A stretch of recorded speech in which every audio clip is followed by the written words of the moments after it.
Hey everybody, Caleb here. I think we're live. Oh, I'm not. No, I'm not muted. Okay, good. We're doing good, I think. I haven't had any time to test any of this stuff since the last time we did it, so I'm just hoping that everything's turning out good. You can see here I got this Guild guitar we're gonna work on. It needs a little bit of a setup. It's a Guild F50. It's got a maple back and sides, mahogany neck. Looks pretty good. The strings and the frets, you can probably tell, are very old and crusty. So we're going to need to do some work there. It's a little bit dirty as well, so it could use some cleaning up, but we'll get to that when we get to that. I think that's just about all this thing needs is a good setup. The action is a little high right now. I can check the action. About 115 thousandths on the bass side.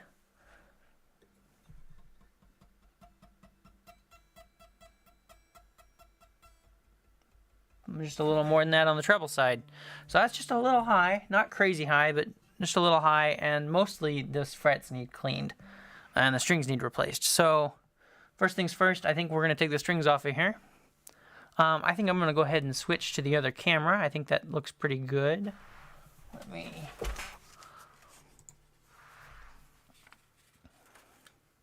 So now you can see the whole guitar and what's going on here.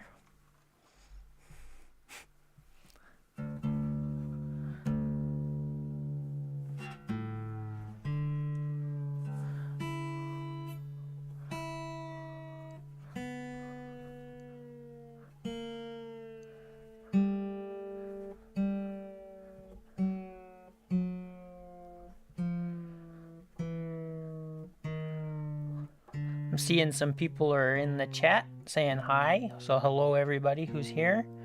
We've got a few viewers. Well, there went that one.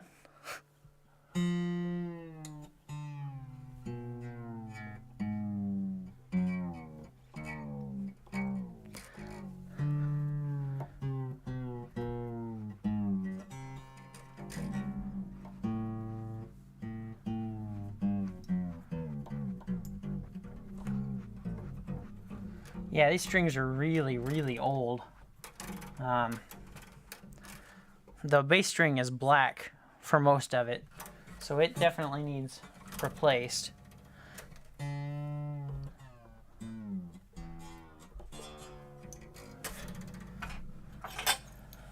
got my pin puller out. We can just pull those pins. Grab my little block here so we can keep them in order. As per usual, most of the time it doesn't mean much, but sometimes it helps them go back in the right holes. So we like to keep everything in order. I'm just checking those ends to see if they've got an angle on them, and they do, to help put that ball end where they belong.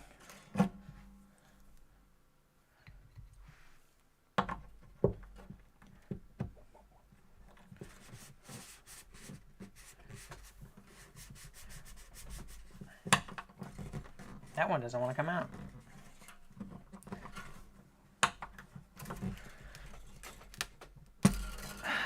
There we go.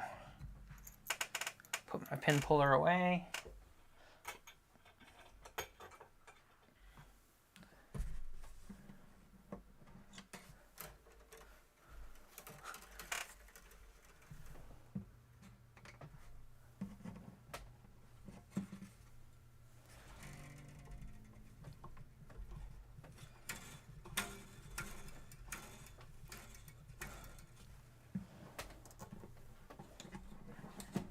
Sometimes these strings can fight you a little bit. Sometimes it helps to just push from the inside.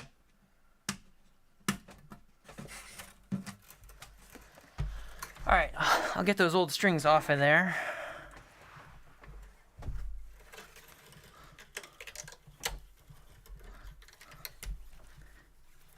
And try not to hurt myself with them.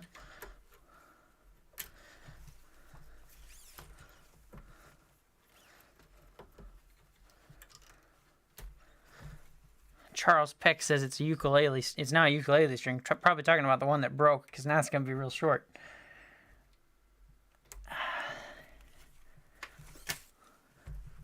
That's most of them. Let me see if I can't get something to get that last little thing off of there. Maybe I can do it with my hands. Yeah. Alright, so we got all them strings off.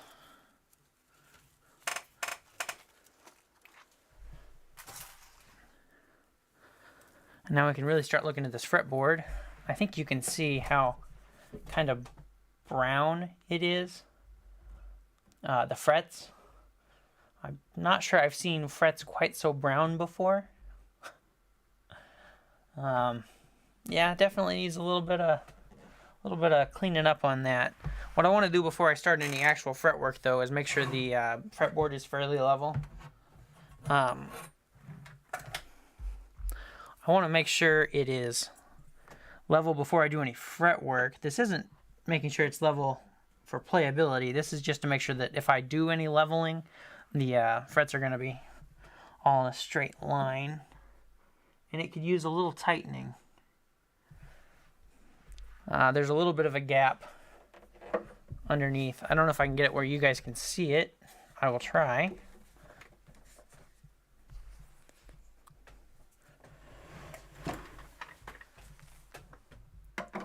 If I set that on there, there is a bit of a gap in the middle. I'm not sure how well you can see it, but it is there, so I need to tighten this up just a little bit. And it's adjusted up here, so that's nice and easy for me. And now, like I said, this adjustment here, it won't be probably enough for when it's strung up, but I want it to be fairly flat before I start looking at fret leveling.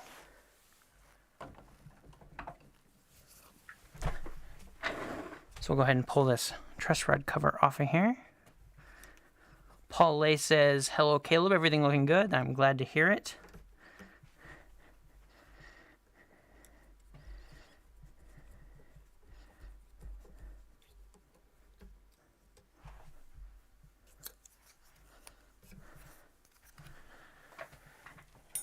Just real quickly dust that off.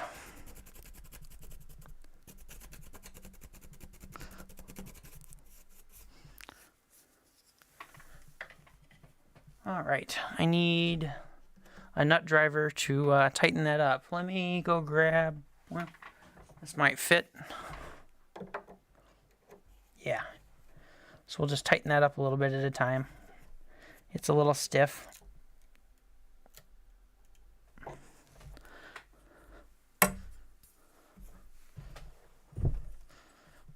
Drop that back on there. If we drop the right side on there, that is. Could use a little bit more.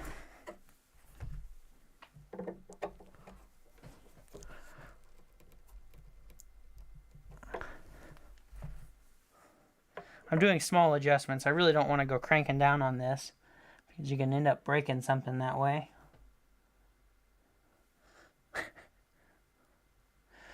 Troy said, those strings look just broken into me. Troy is notorious for not wanting to replace his strings. I'll be glad to keep a hold of them, Troy. We can put them on your guitar.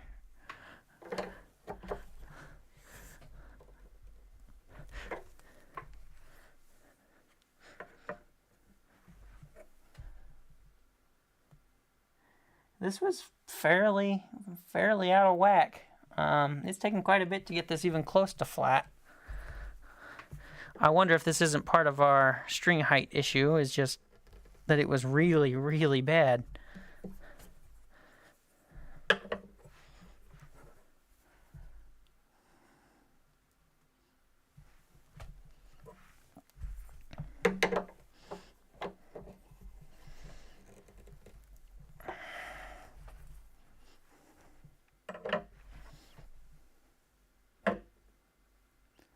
I think that's about as close as we're going to get. It's really, really close to flat. There's still just a tiny amount of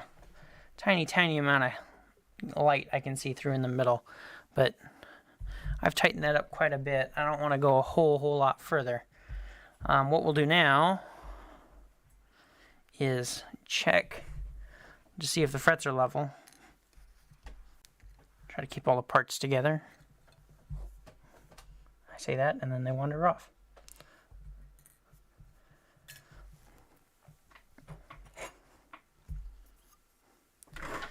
So I'll get the fret rocker out and just go through and see where we're at. That looks fine. I got a little bit of a rock there.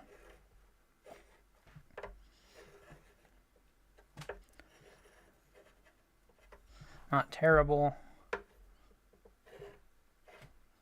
Got some rocking down there.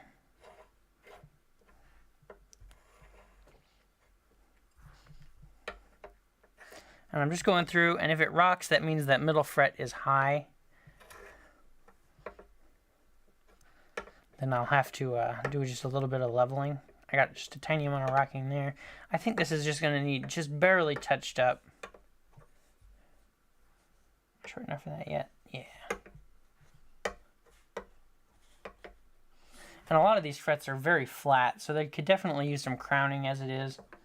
So I think we're just going to barely touch it up with the file, the leveling file, just to make sure that we're totally good and knocking off any of this junk we can. And we're going to have to go through and crown them anyway. They're just a little flat. So let me grab the leveling file. This is the a 6-inch leveling file that I made. I've made a few of these for people who've emailed me and asked for them. They're real not hard to make. It's just a standard single cut file attached to a block of maple, and then cut the maple so it's easy to hold on to. This one, I've actually got a trough running here and then just a single spot for my thumb, but as people have been asking for them, I've started doing 2 troughs, so like the whole length. That way it's a little more ambidextrous, so you could hold it with either hand.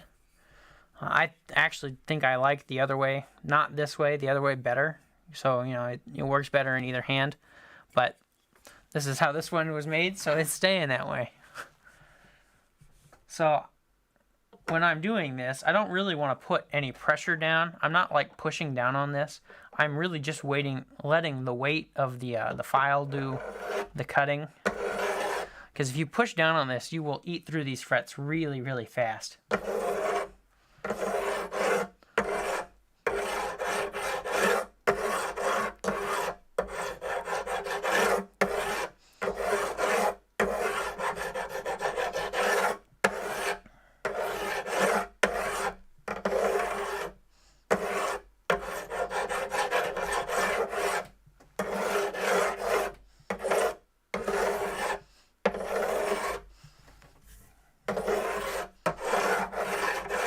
So I don't know how well you can see the shiny spots on the frets, but where I hit turns shiny, and you know where I don't hit, obviously it doesn't. It stays very dull. So you can really see, you know, if I've hit every fret, then every single one of them should be shiny, and if I've hit every fret, that means they're level.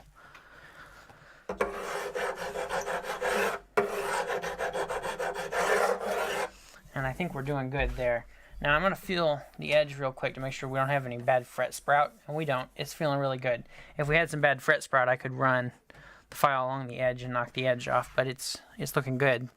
So I think we're done with the file, the leveling file that is. Now I'm going to get the crowning file out. Some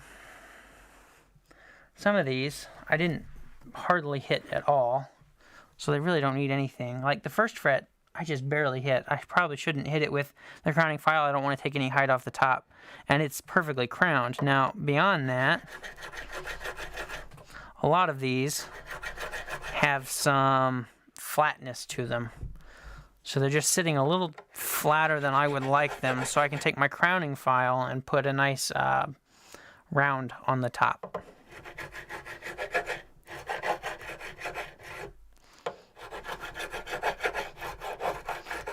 The other goal is to not take any height off the top of the fret. So when you're crowning these, you start with something that's totally flat, like this. It's totally flat, and you want to take off here and here, but not hit that middle spot. That's the peak that keeps everything level. So you have to be careful with how much you're taking off with the crowning file, as to not actually lower the height of the fret and make it lower than the other ones.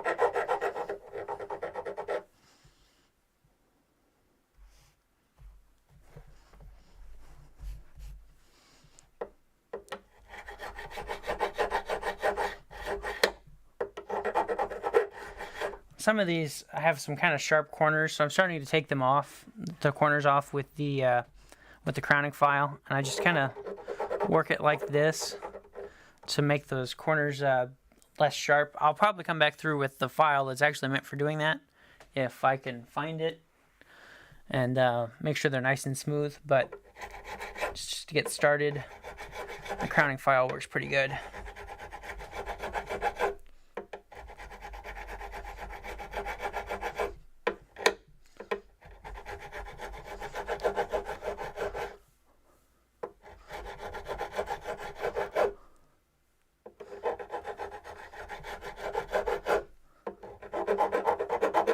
I see we're gaining some more viewers. We got lots of people in the chat now. So hello everybody who's watching.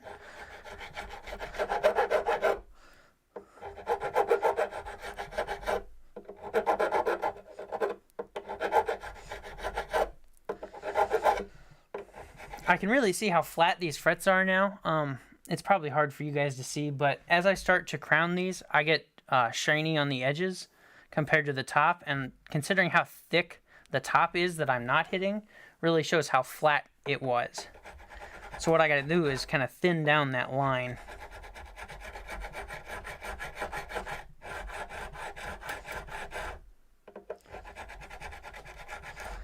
A lot of people like to put like a line of permanent marker or Sharpie across there, so then as they come through with the crowning file, you can really see it because it's a totally different color.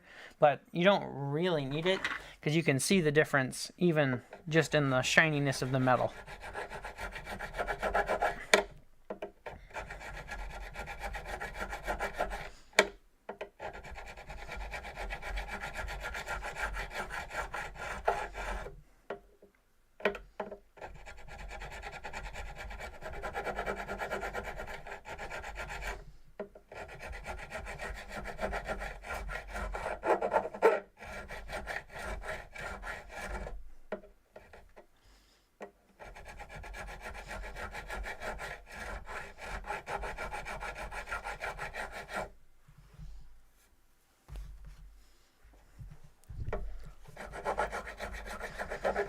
This is the part in a regular video where I would have sped through doing most of this.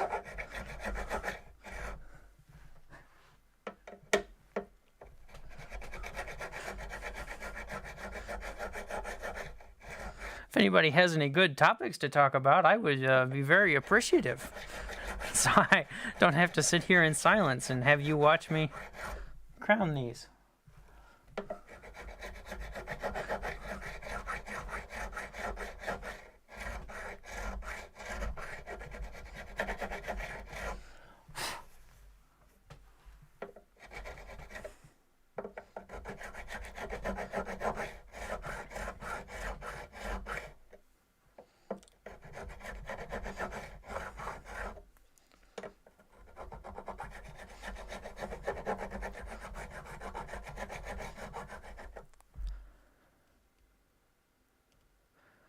David Harris says, what to build next? Have a mahogany back and sides, D18 or D28? D18 or D28. That's the difference there is number of pieces in the back, mostly, right? I don't know all of my Martin models really well. And I guess the answer to what to build next is what do you already have, and don't do that.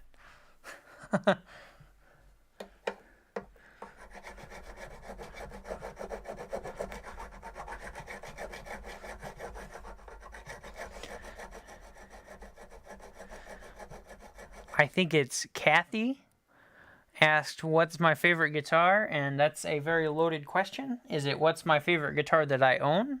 What's my favorite guitar that I've played? What's my favorite guitar that I've worked on? What kind of guitar?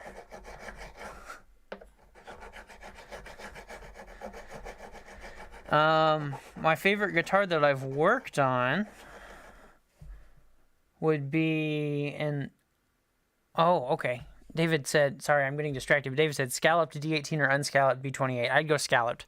I think scalloped generally sounds better, so you can get a good vibraty. That's personal preference. It's more work. It's a lot more work. But I think scalloped makes for a better sounding instrument. Now, favorite guitar that I've worked on was probably a 90s Martin, what was it? HD 45, something like that.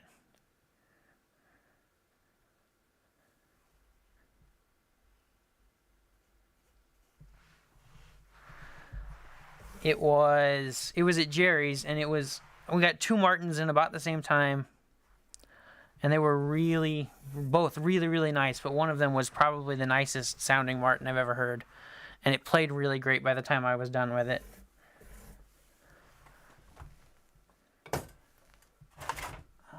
I'm looking for the rounding file. Here it is. Kathy asked, if I could own only one guitar, what would it be? Assuming it's unlimited budget, because I can't afford a lot of what I really like. If I were going to buy one, I would probably buy an old Gibson, like a 45 or a 50.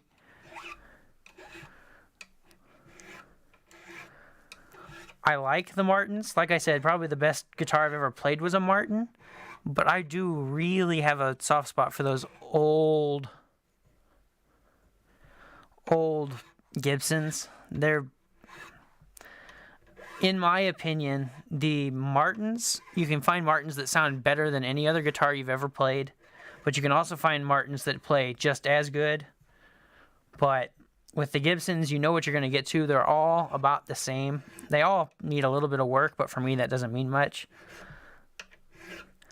And then you really know what you're going to get into. So I do really like those old, like the 45s and 50s.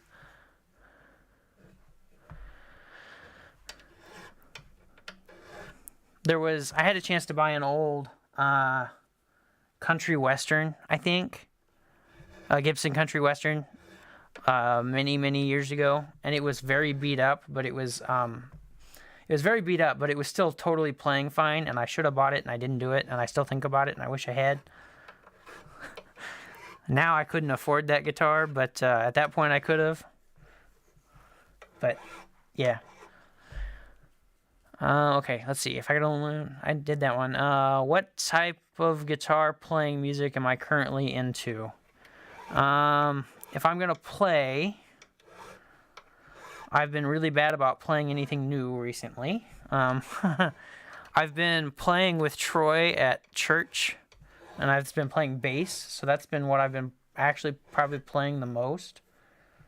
So we've been playing like worship music. I don't know anything about any of that, though. I just do what Troy tells me to. But personally, I really like folk style stuff. That's probably my favorite guitar music. The real simple stuff I say real simple stuff. There can be like something really simple going on and it still be very, very in-depth.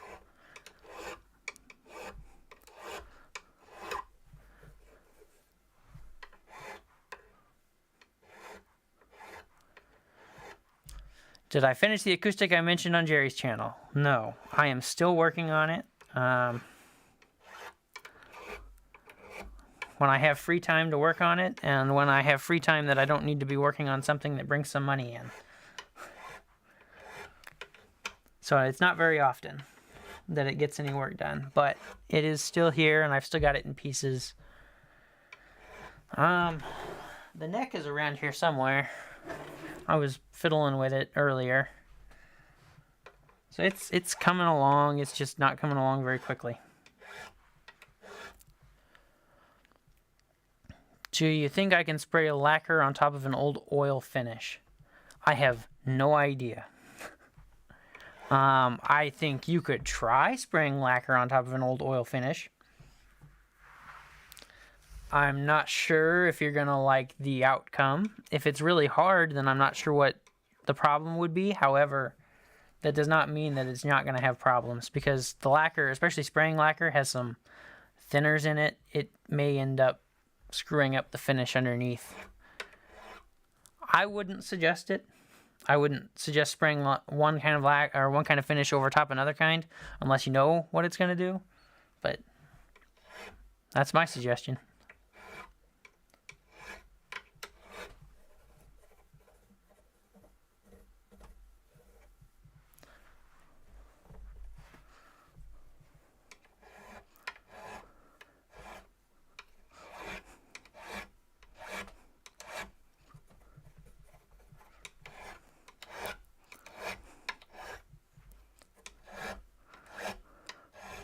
This is definitely the first time I have had to work on a guitar live, and it's definitely a different experience trying to fill the whole time and not just going, I'll speed this up afterwards.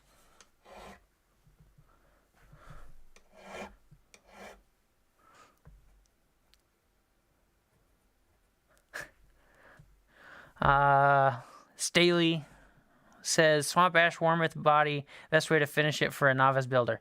Ooh, Swamp Ash, if it's real porous, which I don't think Swamp Ash is, I would, especially because you're doing an electric, I assume, I would do a grain filler, like a real grain filler. Like, I really like the Aqua Coat. I've continued to use it. And then whichever finish you like, it will go on a whole lot easier when it's not got lots of open pores.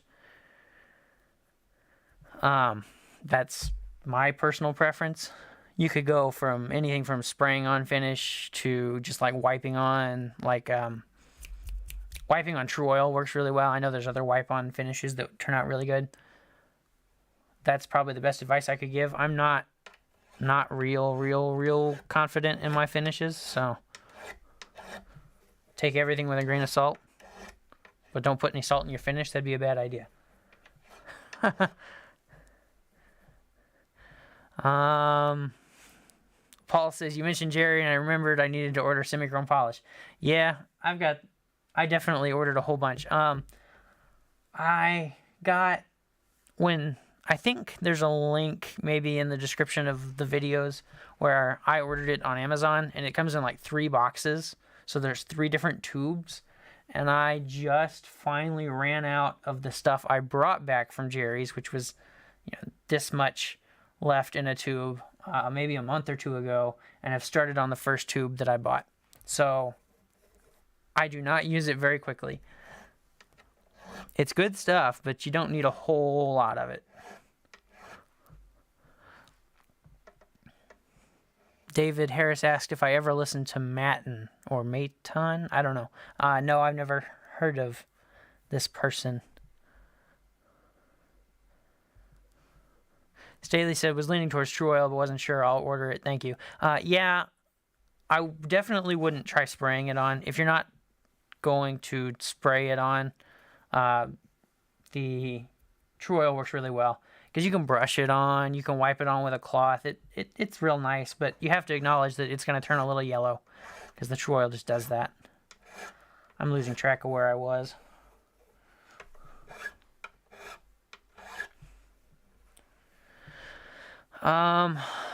Own Road asks what my favorite tuning machines for acoustic guitars. Ones that work.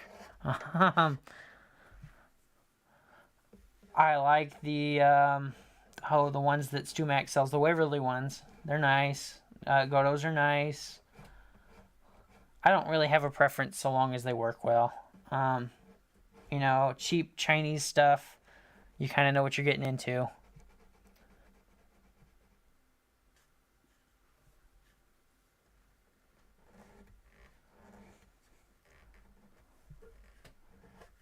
I have a set of Waverleys for the guitar that I'm building somewhere. But if they turn and turn evenly and they don't get stuck, then they're doing good by me. There was a Martin I worked on that had locking tuners on it. It was very strange. I'm not used to locking tuners being on acoustic guitars. But it was kind of nice because there wasn't a whole lot of string winding to do. And you know they're not going to slip.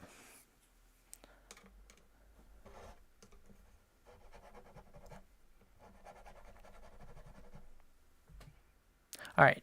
David says Mayton is an Australian guitar company. Beautiful guitar. Yeah, I know. Okay, so I have seen that they make Australian guitars, or I've seen Australian guitars made with like local Australian woods. I don't know if that's who that is, but I've seen pictures of those, and I think that's really cool. But I've never heard one.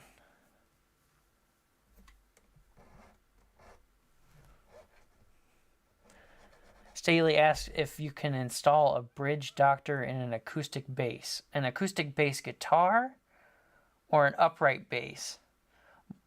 An acoustic bass guitar, I would assume so. I don't see any reason why not. And I would think that it would actually do you some good because of all the pull. I would think so.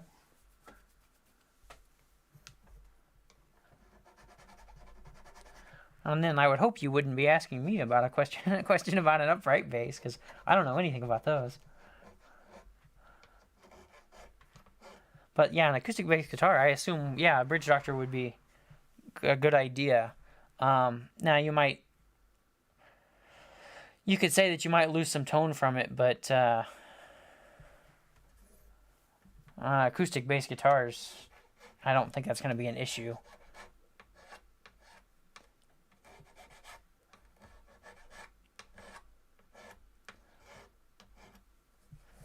David Harris said Justin Johnson loves his Mayton Australian guitar.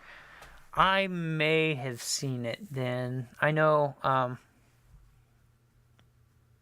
Troy and I used to watch a lot of Justin Johnson in high school. I may have seen one. I don't know. I haven't watched it in a long time, though. Alright, that's looking really good. I think I'm done with this thing. I need some sandpaper. Let me see if I have some 600 around here. Look at that. Nice and convenient. So I got some 600 sandpaper. I'm going to start polishing these frets up. The board needs cleaned anyway, so I'm not going to bother taping up the board.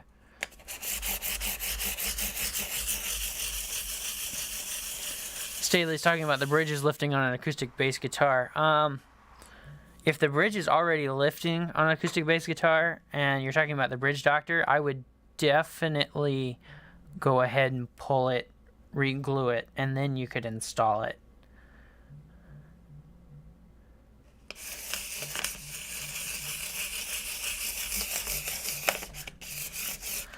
Charles Peck and Gordon Bartlett both said Tommy Emmanuel plays Mayton. Now, I have seen him play, and I think the only guitar I've seen him play is the little one.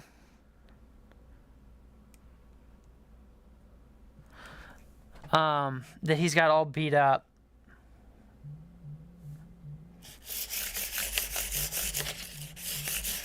I haven't really seen him play a whole lot, and Eric says Tommy Emmanuel's, yeah, he is. He's incredible. And yes, it's incredible what he does with an acoustic guitar. And so I may have seen his. He's got that smaller bodied acoustic it's very beat up. If that's one, then I have seen that.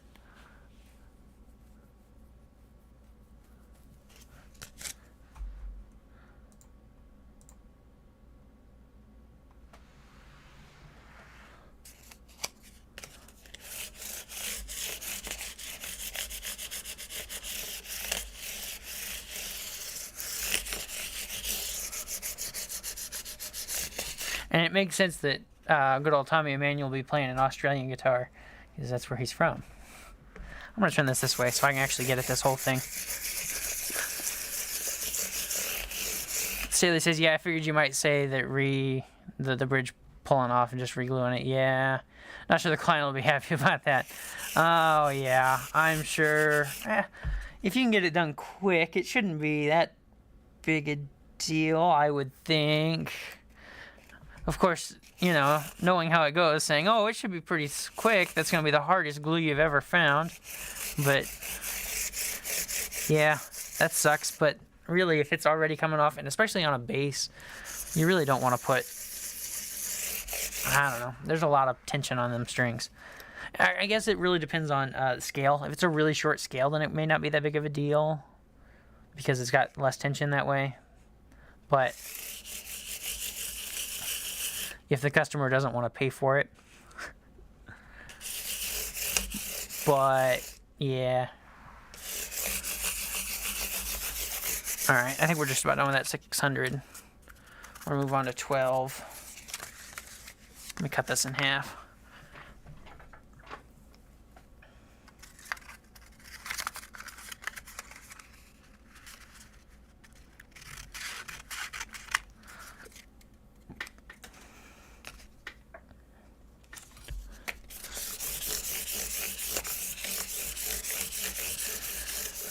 Eric and David are talking about doing Tommy Emmanuel stuff, and I'm sure that's yeah, very difficult. The thing I like to always remind myself is this is you know, his 8-hour-a-day job is playing guitar.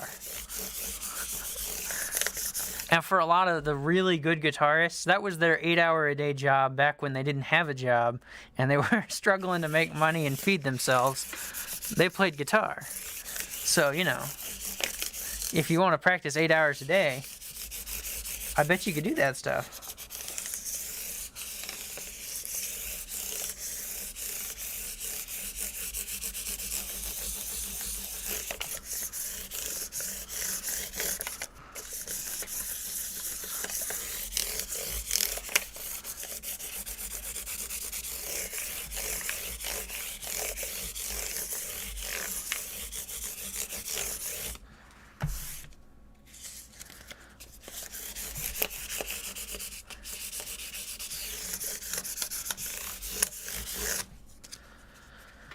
Alright, we're going to move on to the micro polishing pads. These are the old ones. Where are the new ones?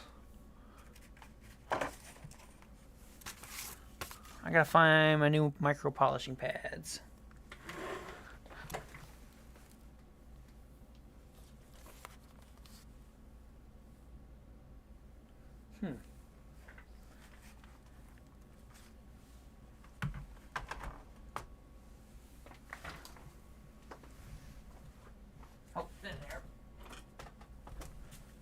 Alright, so I'm going to start polishing these frets now, and I've got these little micro polishing pads. Somebody asked me a question about these, I think in a comment recently, and they're just, it's basically the same thing as sandpaper. They just go a lot higher grit, and they have their own proprietary grit. So like the grittiest one says 300 something on it. It doesn't say anything on it anymore because I rubbed it off.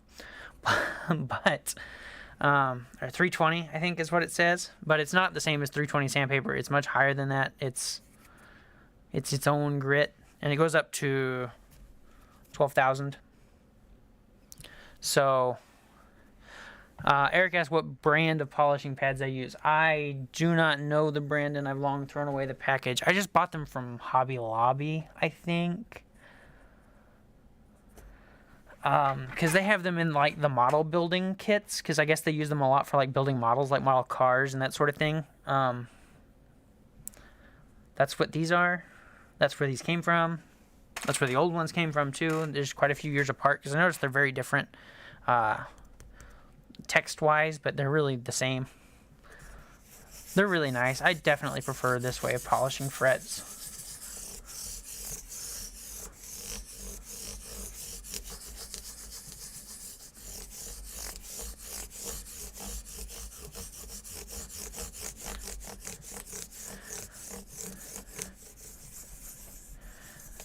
So I'm going to keep polishing these frets. Just go through these. I've got them all marked on the sides. You can see. I just Sharpied them because I end up rubbing off the words. So I have to number them this way. Yeah, Staley says Amazon has the polishing pads too. Yeah, I think they're in... There's a link in the description, probably of this video as well, that has the Amazon version of these. I haven't gotten to try them yet because these last me a really long time just doing fret jobs. But that will be the next set. Will come from there, and I think they're cheaper on Amazon than actually going to the store.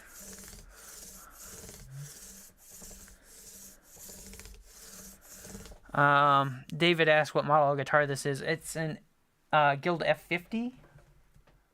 It's not all that old. I don't remember what year.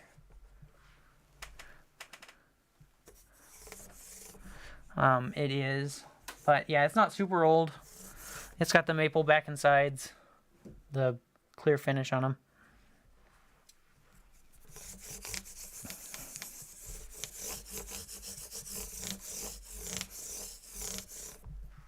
This particular customer has brought me quite a few of the guilds you've seen. So far of the videos, it's been all but one. He likes his guilds, and I gotta say, they're playing really nice when I get finished with them. There is one more that's almost done. All I gotta do is get the video pretty much edited, and it'll be out.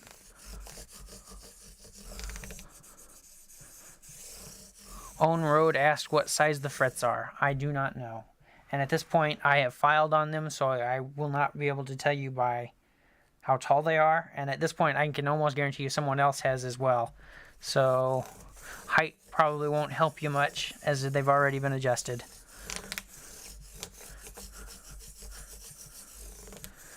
David said Guild guitars are a little underrated in my opinion.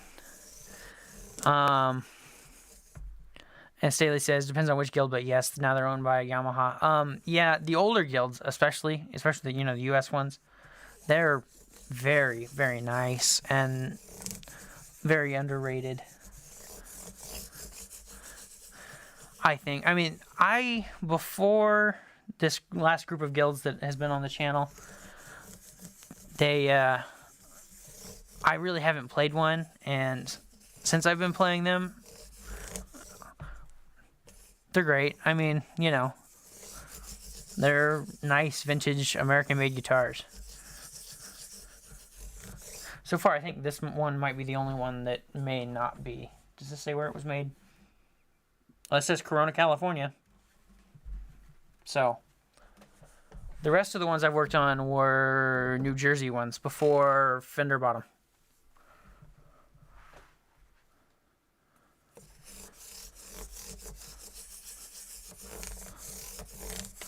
I think it was New Jersey.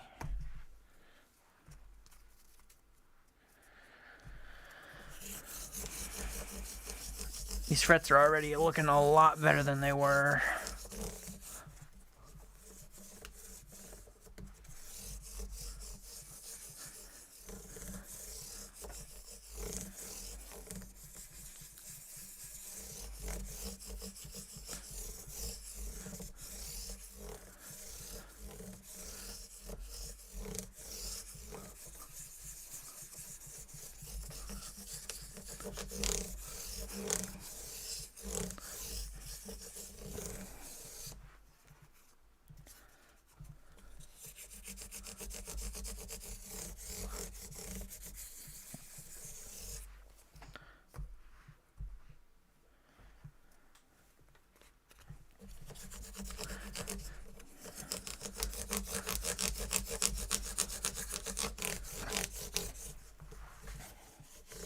Getting close to getting done here.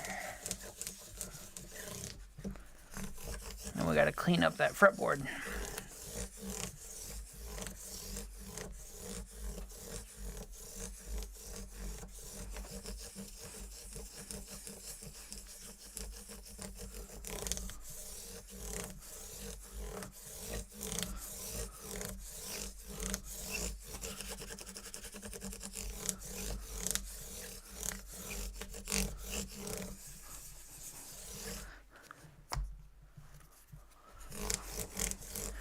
I really like the way the frets turn out after I'm done with these things. They just turn out like really, really well done. And it's such a easier thing than taping off the fretboard and polishing them, like with the Dremel tool. And they turn out so smooth. You can really tell the difference when you're playing. I mean, if you've only played guitars that are well polished on the frets, you don't realize how much of a difference it makes until you grab one that is just gritty after someone's done some work to it. And the strings just kind of catch, and they do not, bend as easy, so you can't do any vibrato very easy.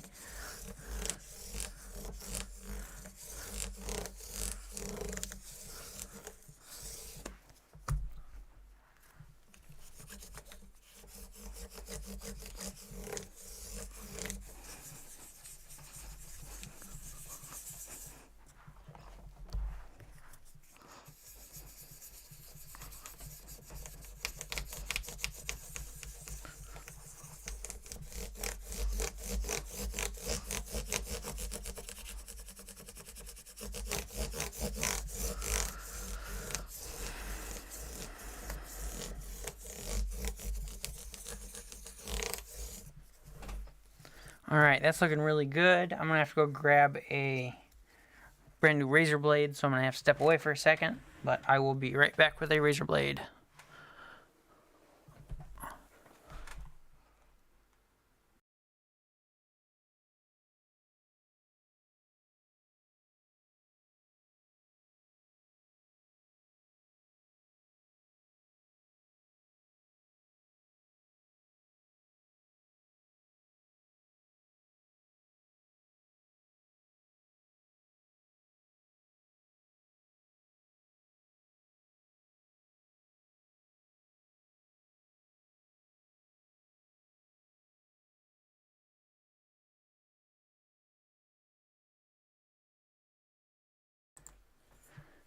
Eric says polishing frets is the only thing he's brave enough to do on his guitars, and that is definitely where I started out. I don't know if you guys have seen my Epiphone Les Paul very much, but that's when I bought it. It was first thing, take it apart and polish frets.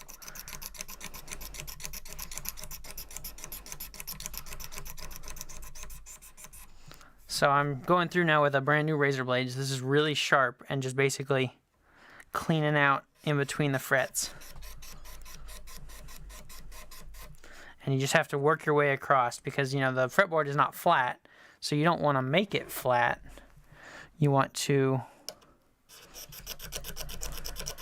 work across the fret, and it cleans up the board and cleans up the plastics and cleans up the pearl.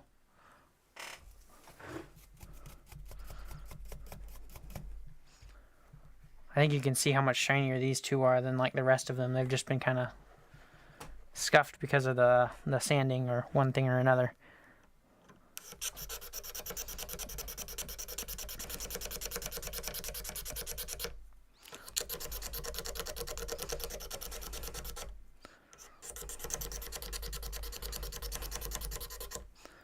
This doesn't take too long.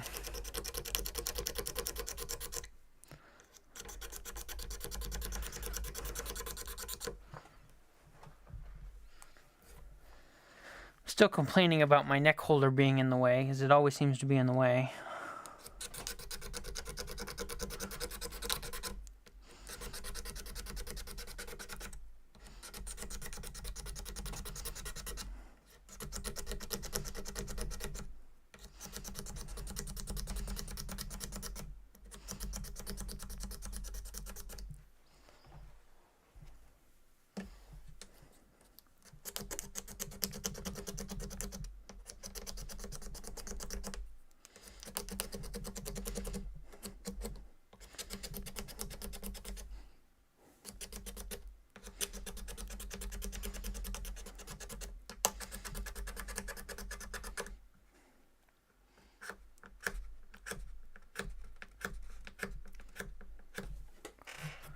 Alright, it's looking good.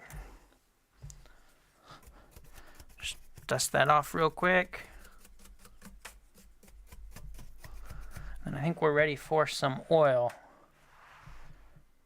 Is that Gold Grover tuners? Yes, they are.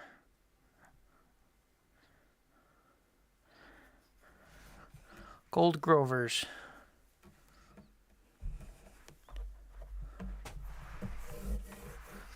They seem to be working good. They're not stiff and they turn, and it was actually pretty close to in tune before I unstrung it, which is kind of impressive considering the age of those strings. Alright, oil.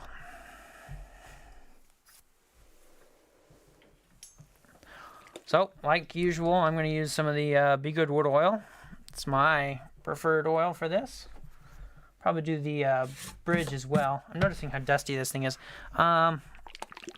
Here shortly, I'm going to get a cloth and just barely wet it down and do the top and the headstock. Just take some of the dust off of there.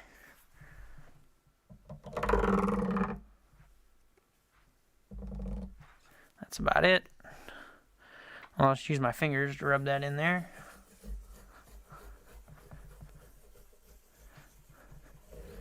And then that's looking great.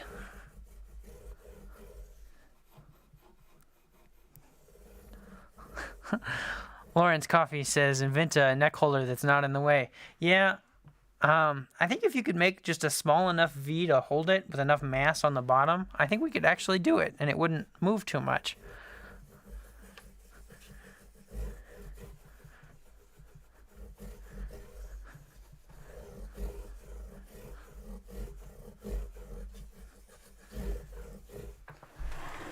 I'll use what I got on my hands to come over here to the bridge and see what I can... Well, we'll take that saddle out.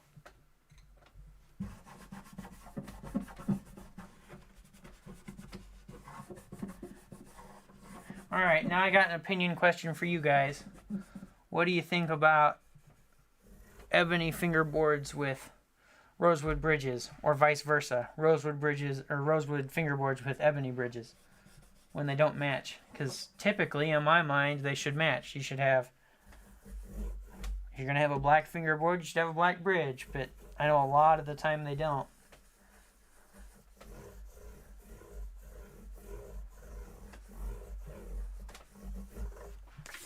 I'm going to go grab a clean cloth to start working that off of there, the excess.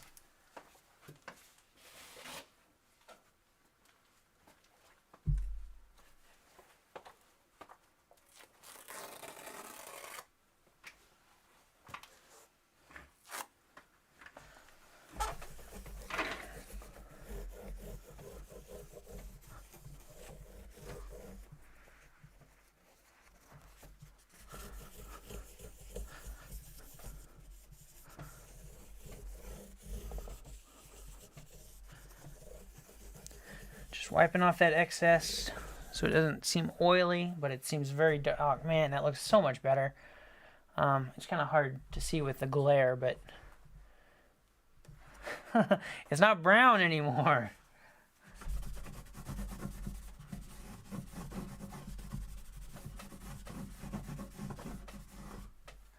Now the bridge is brown instead of kind of this pale color. Alright, I'm going to wipe off the top and the headstock real quick. Just spritzing this down with some water.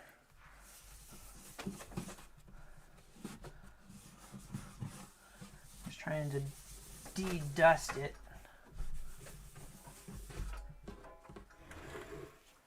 More or less.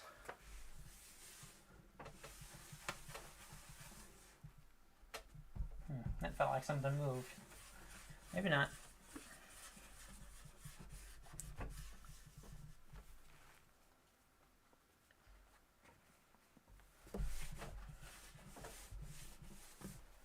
Take a dry one and wipe it down just to be totally sure it's turning out good.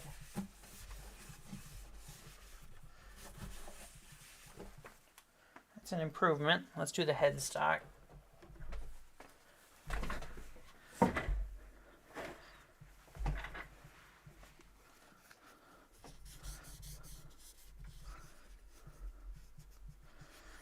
Cod says IKEA has these cork blocks that work great for neck holders.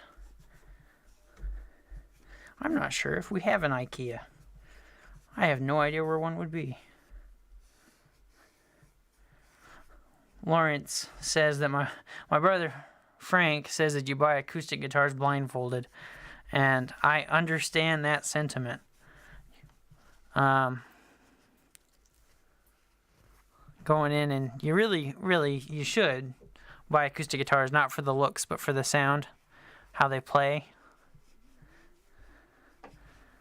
Well, that was my Yamaha that I play the most often.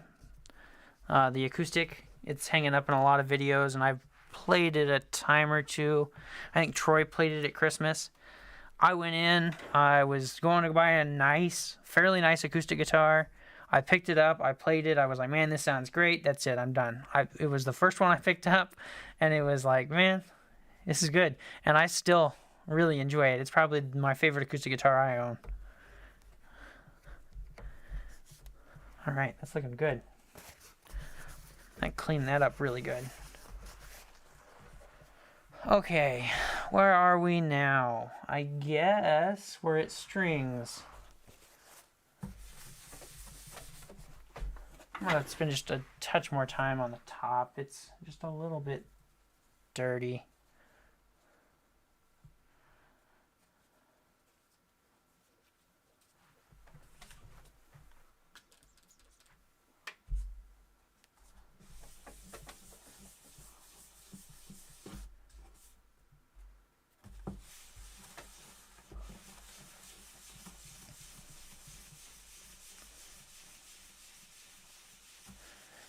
Michael Thompson asked, do you ever go back with the corner of the razor blade, right where the fret meets the wood?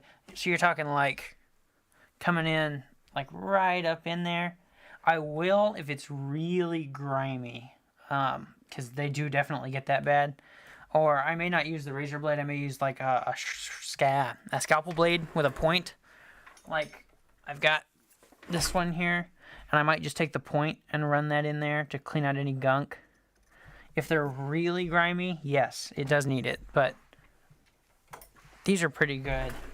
But yeah, there are definitely a lot of older guitars that are in need of that kind of cleanup.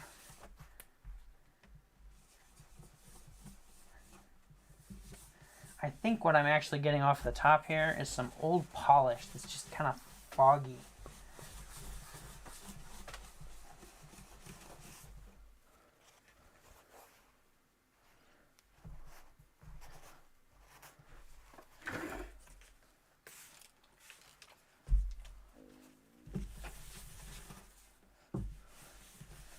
David Harris says he has a 2000 720 Yamaha. It's one of his favorites, just sounding better and better.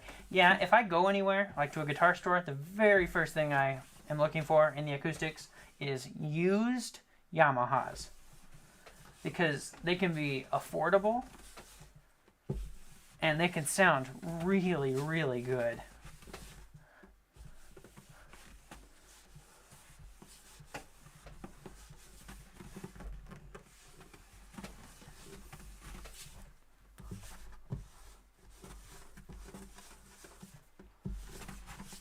Alright, that's better.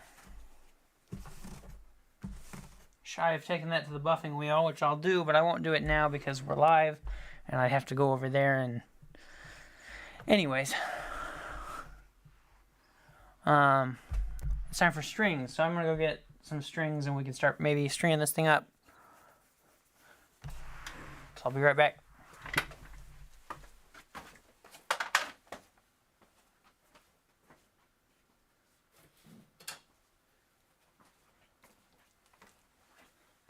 Somebody left a comment, I think, on a video not very long ago, talking about strings and how a lot of the time I use packages of strings and I don't buy them in bulk. Well, at the beginning of this year, I ran out of strings entirely and I bought them in bulk. It was kind of funny that it was right about the same time, but how many is this? 25 sets I bought from D'Addario. It's the exact same strings that I like to use, the EJ16s, I think. Yeah, I just bought them in bulk this time. It's kind of nice. Let's see. Reed Shield, would you recommend for a fairly decent guitar under $500? I saw you work on the Yamaha FG800 once. It sounded pretty good. Reed Shield, looking for a guitar under $500. I would definitely say look at used Yamahas. When we're talking acoustics, of course. Used Yamahas is probably the best way to go. Find one that's in relatively good shape, and especially an older one. They sound really good. I think that's one of the best bang for your bucks you can do. David Arnold asked if I'd ever worked on a Guild D55, and I have no idea. I don't keep track of the models very well. This is a D50, the other one, or D50? F50. This is an F50. Most of the other ones I've worked on have been basically the same model. I don't keep track of them all that well.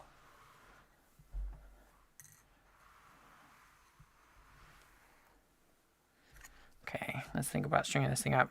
I think I'm just going to put a hair more angle on these pins. I think they could use it.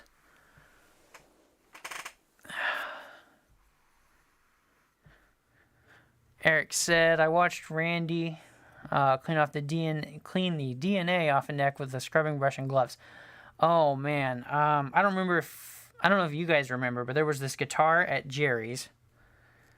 I'm trying to remember what it was. It was probably a Martin that I pulled the back off of, and about here, a spot about this big on the back was, I think, the remains of a mouse.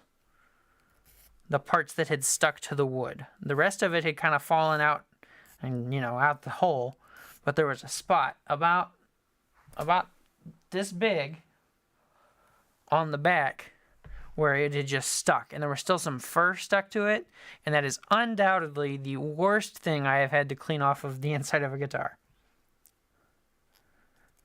It will be very hard to top the remains of the mouse.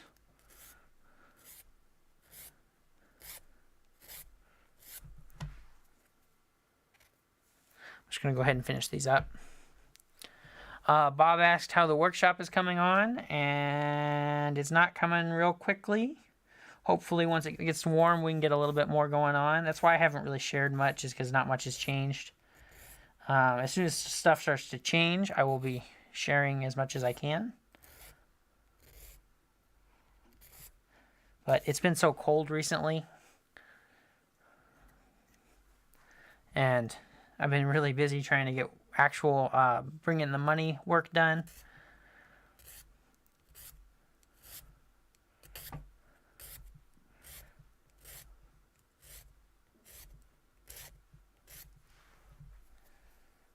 Those are looking good. Ray asked if this is live or if he's late. Well, this is live, Ray.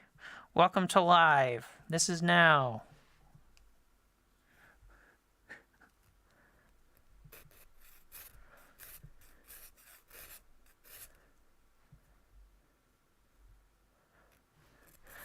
Eric asked if the mouse improved the tone. Well, it might have made it a little hairier, but I would say that it probably sounded a little better without it.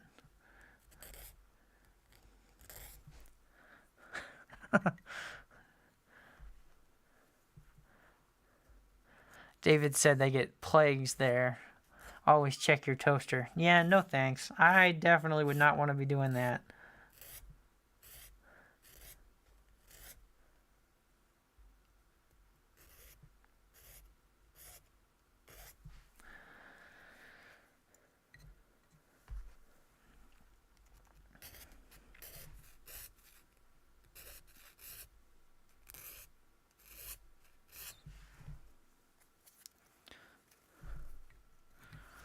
All right, string time. Let's move this where I can kind of get to everything.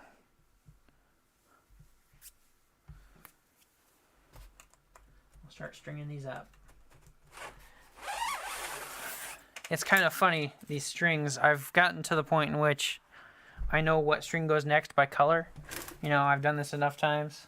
So if somebody's here helping me, and like, I think when we did one with Troy, I knew exactly what color to grab next, and It it definitely speeds things up. I'm gonna go ahead and graphite the nut.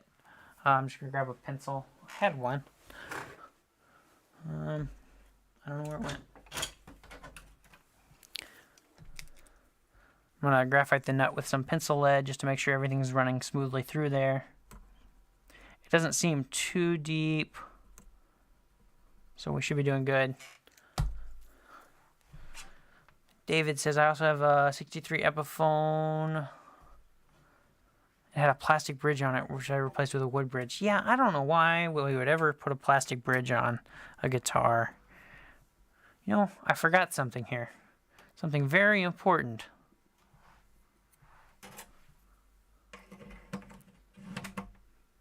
Okay, now we're doing good.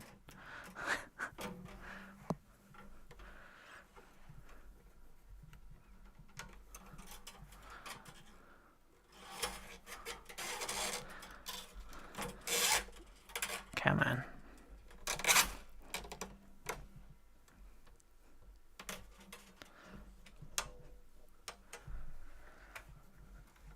I've replaced at least one plastic bridge. I think I saw Jerry did that recently. Had a plastic bridge he was replacing. I haven't totally kept up, but I can't believe they ever thought that was a good idea.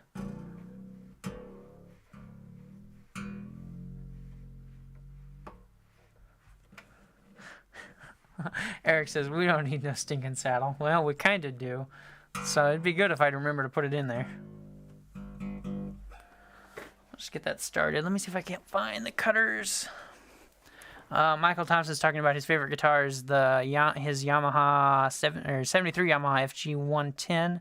Everybody raves about the way it sounds. It just gets better with age. Yeah, I really like my Yamaha, and it's not all that old. At the beginning of last year, I worked on a Yamaha, like a 70-something, and it needed a setup really, really badly. But it was very nice. Very good sounding guitar.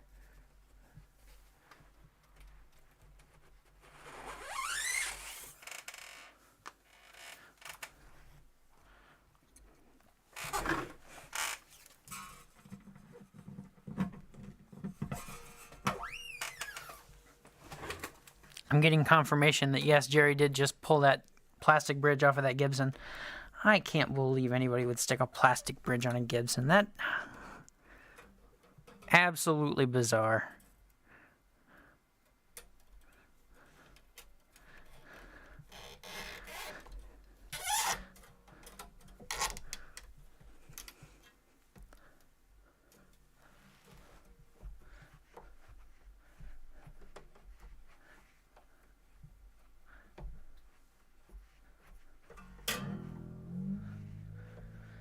The whole thing with the plastic bridge is, I think you could do better with cheap wood, you know? It doesn't have to... If we're talking about cheap guitars, you could do better with cheap wood than you would with plastic.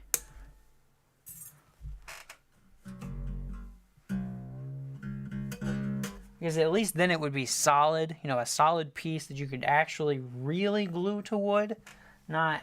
You know, just hope that the epoxy holds it on there.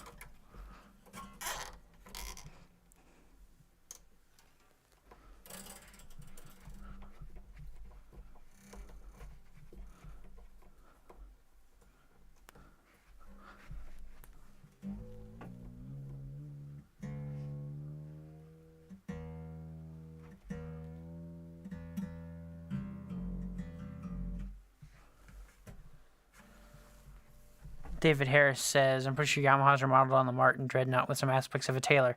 I know mine is not the same shape as the Dreadnought. It's got a larger lower bout, I think. But he says no scallop braces, and I think that mine doesn't have any scallop braces, so That is correct. The one I have, I think, is it's got a larger lower bout. I think. I'm pretty sure it's not the same shape as the Dreadnought. Which then the Dreadnought shaped guitar I do have sounds very different. And I think part of that is the adjustable bridge that I don't like very much.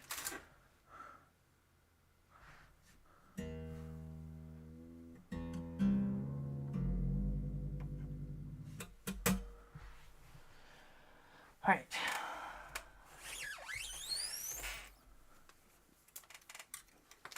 The easiest one to remember is the green string is the G string. David Arnold asked where I got my strings from when I ordered them. I bought this last set from Sweetwater. It was, I think they were on sale. Which is funny because I went to look at the D'Addario website and they were like $20 or $30 more. It was kind of dumb. But of course, if you buy a lot of D'Addario stuff, you can get enough of their inner circle points and buy this for free. But it would take like, it's like 40,000 points.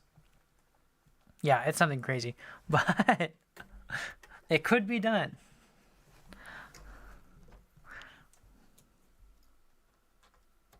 But yeah, the last time I bought strings, I just bought them from Sweetwater. I'm sure there's a cheaper place, but I like Sweetwater, and I know it comes in fast. And that's really what I was looking for, was like I needed strings when I needed them, and they're very, very fast about shipping stuff.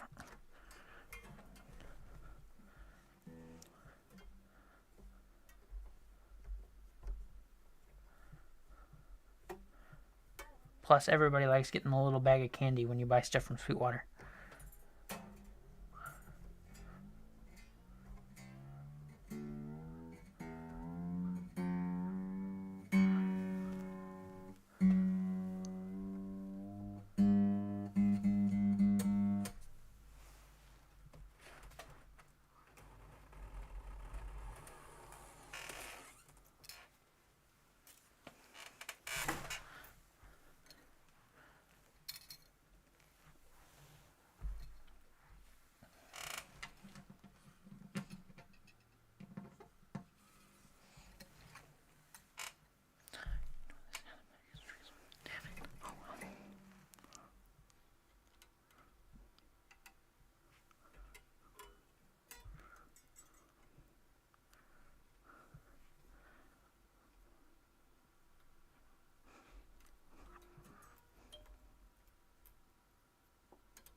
Tighten in this B string.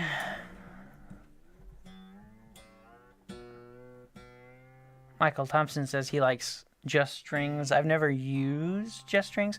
The thing is, especially now, of course, this will probably last me for quite a while. 25 sets of strings. That's a guitar a week, that's half a year. So it'll last me quite a while. But I like the D'Addario EJ16s. So if I can buy them in bulk, then that's the way I'm going to want to go.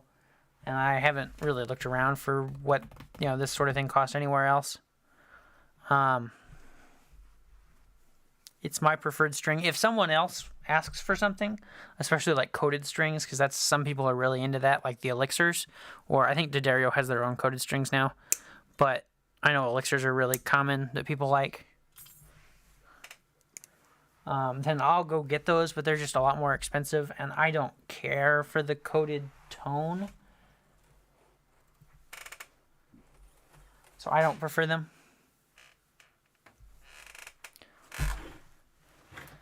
David Harris says, I'd be in luthier heaven if postage from the U.S. wasn't so high.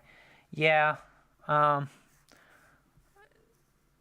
can't remember. David, did you say where you were? I know there's some places in the UK now that do it. Like Crimson Guitars is in the UK, and they do a lot of shipping stuff. They're like the StuMac for Europe. But if you're in Australia, I know you're kind of out of luck. And even if you're in Europe, but outside of the UK now, I know they're having trouble doing shipping. So, yeah, incredibly lucky that a lot of the stuff is really close.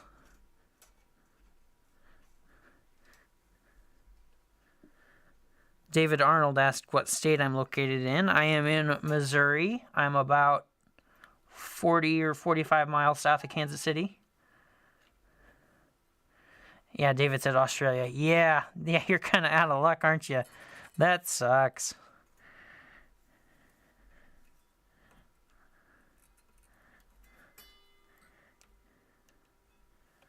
So if anybody out there's got millions and millions of dollars and they'd like to go start a luthier supply store in Australia, it sounds like there's not a lot of competition.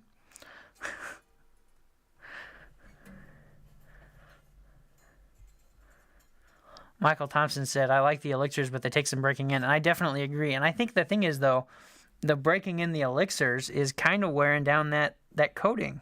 And yeah, they definitely last way longer. I will 100% agree that they have the same tone for way longer. But I don't care for the coated tone. Of course, most of my guitars sit down here in the basement, where the humidity doesn't change and the temperature doesn't change, and it really helps the strings stay in. They stay good for a really long time down here. For a while, Troy was living in an apartment that didn't have central air conditioning or heat, I think. May have had central heat, but it didn't have central air conditioning. So in the summer, he'd have a window unit that went in the window, and just the amount of moisture and humidity that came in, his strings were rusting. Like, they weren't that old, not any older than a year, but they were rusting orange, brown. It was not great.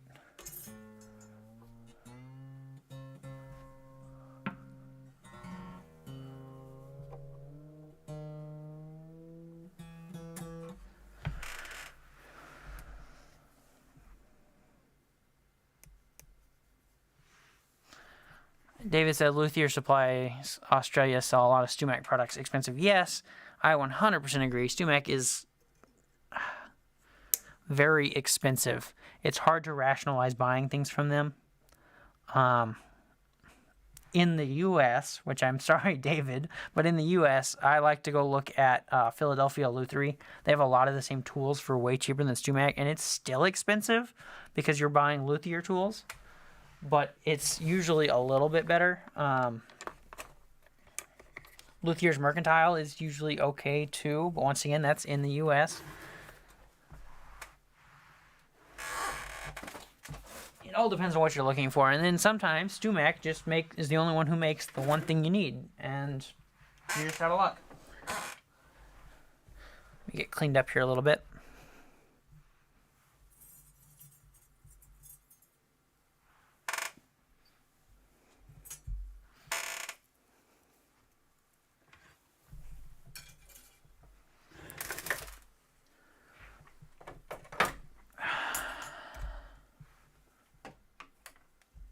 Still need that, still need those, don't need that.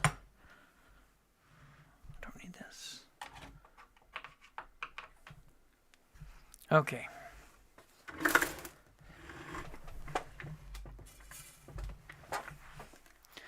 David says he makes most of his tools, and that's probably the best way to go. If you can, then that is definitely probably the cheapest way to do most things.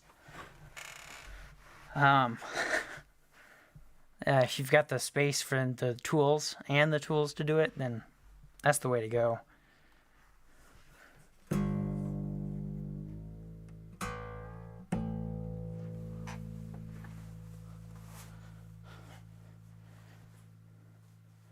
David says he's building a new drum sander at the moment. I could definitely use building a new thickness sander. Me and my dad were talking about that not very long ago. Talking about gonna have to build a few tools once the shop's up.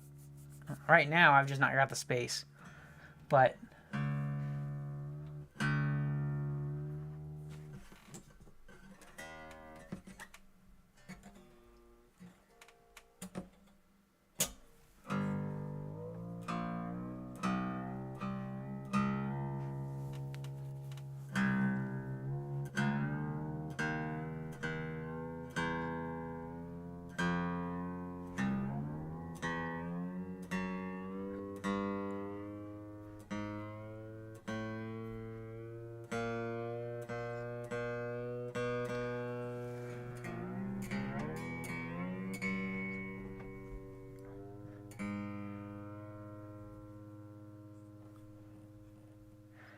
Jeff Purist says, yes, D'Addario has a lightly coated string. It's a good compromise if you have... Yeah. I've seen the D'Addario coated strings. I've never used them. For acoustic strings, this is pretty much the only thing I use, is the EJ16s, the phosphor bronze stuff. Which, this just popped into my head. I was at Guitar Center the other day getting banjo picks, and I saw they have a bluegrass acoustic guitar set that is, it's either the phosphor bronze or the 80-20 bronze, that's a mix between this, the EJ16, the 12s, and the next size up, the mediums, the 13s. So I think the lower three strings are heavier, so you get a little bit more sound out of your bass, and the top three strings are a little bit lighter, so they're still easy to play. And I thought that was really neat, and I've never seen the D'Addario Bluegrass set before, and especially not in a Guitar Center.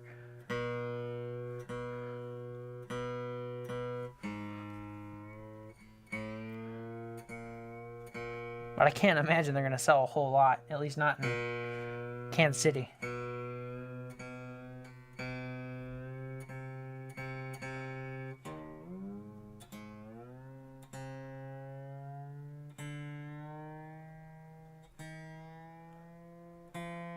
David says, yeah, I'm 65 and have accumulated a heap of stuff. Well, I've got more than a heap of stuff, and I'm way shy of 65.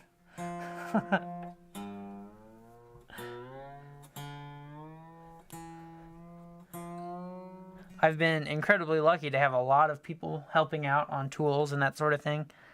And I've got a lot of stuff that I need, but I don't have room for everything I'd like.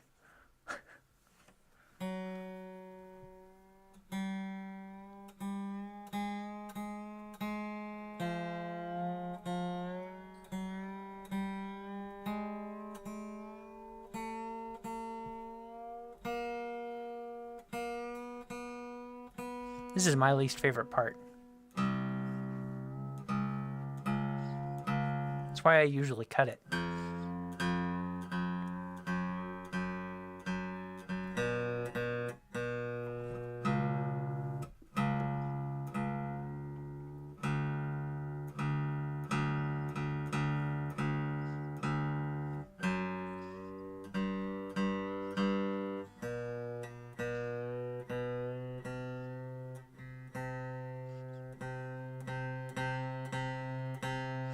David Harris says nobody has enough clamps. I'll agree with that, with the caveat of nobody has enough of the right size clamps.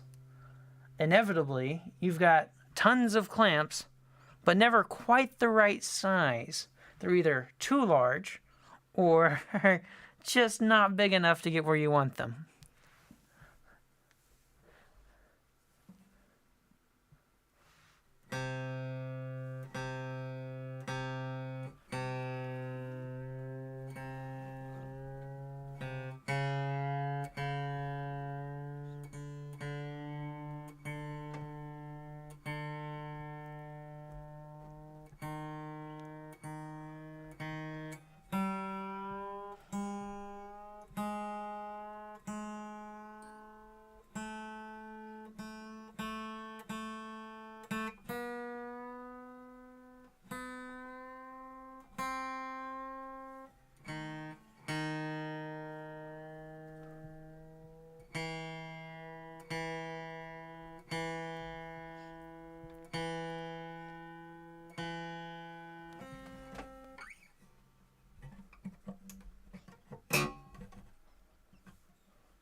I'm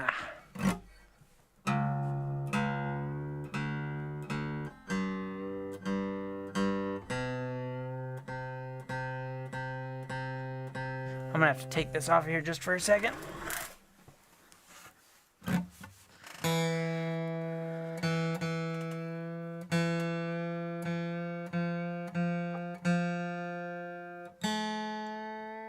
Helps me get tuned a little faster if I can actually hold it like a guitar.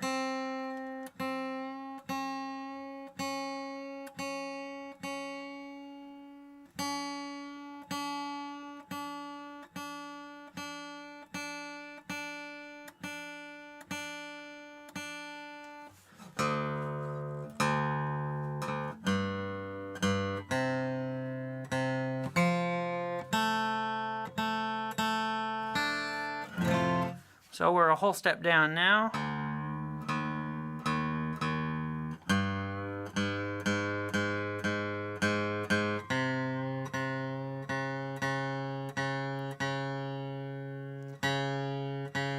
David Harris just said, "So us oldies are watching you, lad." And I think that's funny because, in case you all didn't know, my largest demographic is the 55 and over.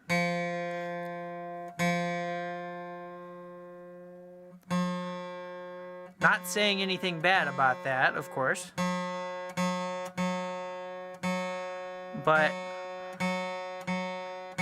I would bet that most people who do stuff on the internet like I do not have that as their largest demographic.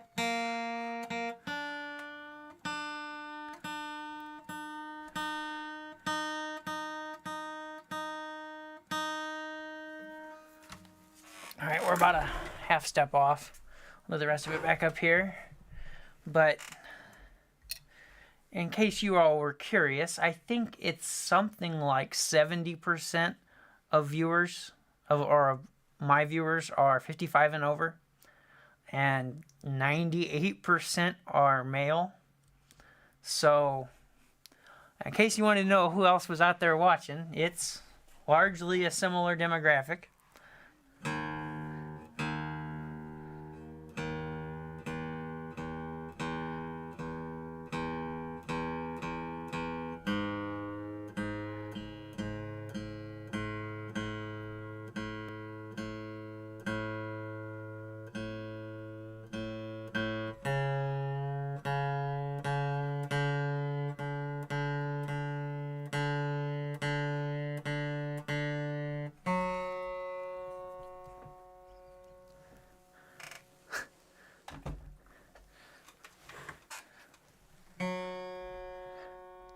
And there's nothing wrong with that particular demographic watching.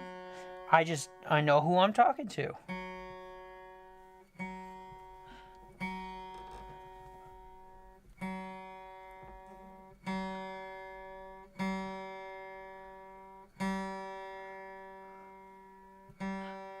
David said he's going to be 70 years old tomorrow. So, happy birthday, David. I would sing it, but you wouldn't enjoy it.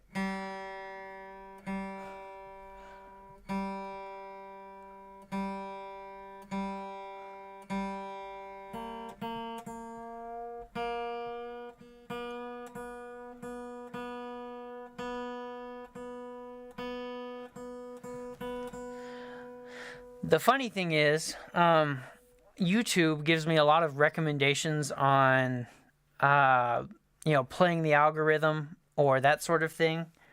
And a lot of it is not true for my demographic. I saw a study, a data measurement thing a couple days ago, and I think it was in 2020. Kids from 12 to 18 were on YouTube at like 7 hours a day, which is just crazy. But it's like, well, that's great, but that's not my demographic. And then talking about how nowadays kids like the short form content better, that under a minute stuff. And that's great, but that's not my demographic. And it's funny because I think most people don't have the kind of viewers I do.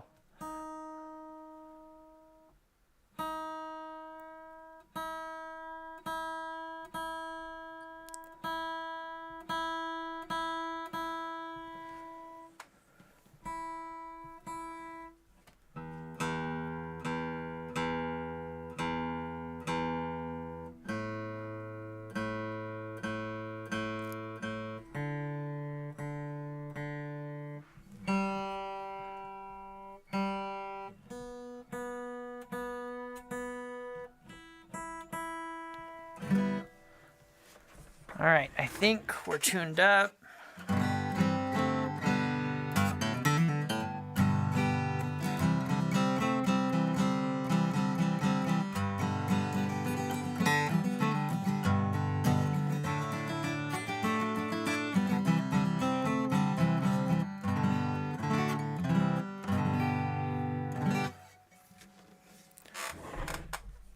I think tightening the truss rod helped the playability a lot better.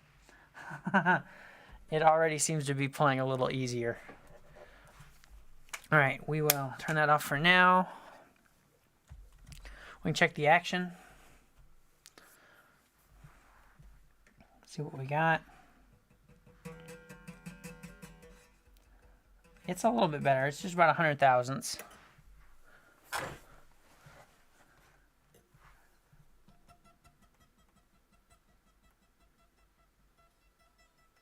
About 90 thousandths. So it's about 10 thousandths high at the 12th fret. I am going to go ahead and take it down. So if it's 10 thousandths high at the 12th fret, it's double that at the saddle, 20 thousandths. And 20 thousandths off the saddle is very, very doable, which makes me very, very happy. Because it's not super tall, but 20 thousandths is easy. So now the fun part, I get to undo what I just spent however long doing, so that I can take the saddle out and go knock off 20 thousandths.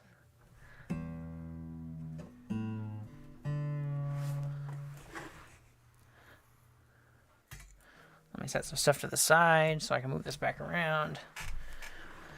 Speed me up on...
Eric said that he'd like one of those insize taper gauges, but they're a tad expensive over there. They are expensive. They're a tad expensive over here. I think it's like $70 for this thing. People ask fairly often about it. It's an insize taper gauge, number 4630-1E. There's probably a link in the description for this thing too on Amazon. There's also a metric one. This one is in thousandths of inch. I know they have one in millimeters. The one in millimeters is cheaper. I think it's, or at least in the US it is. It's like $40 or so. But the US standard one is $70 or $75 for this thing. It's very expensive. But it's a lot faster than doing anything else. Ray asked if I've ever used fret erasers, and I don't think so.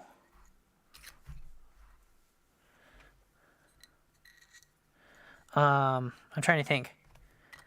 No, I don't think I've ever used a fret eraser. I know they're basically just abrasives. They're really not all that different from the polishing pads. It's just a solid abrasive.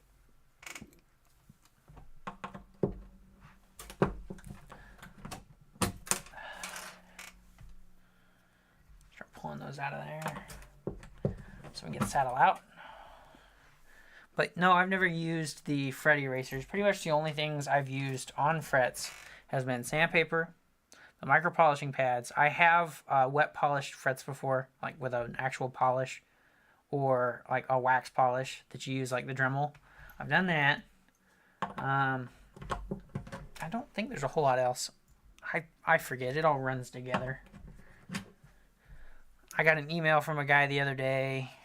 A very nice gentleman was asking me about a video that came out on Jerry's channel, and he gave me the title of it, and I kind of recognized the title, but I don't remember doing that. They all run together. I remember some of the memorable stuff, but I don't remember a lot of it. Alright. Saddle time. I need a Sharpie and my calipers.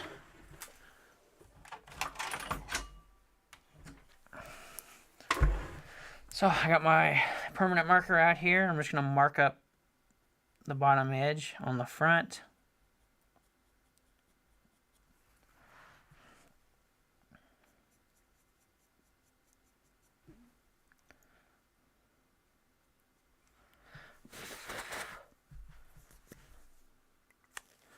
And then I will take my calipers, set them to, I gotta zero them, set them to 20 thousandths.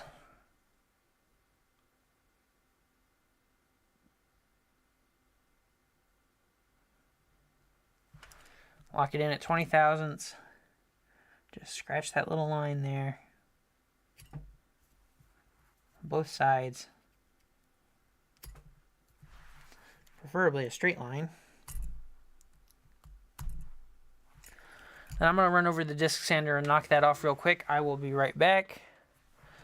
Before I leave, Tall Red Easel did a donation of $5. Said, hey Caleb, keep them coming. Thank you, Tall Red Easel. I appreciate it greatly.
Alright.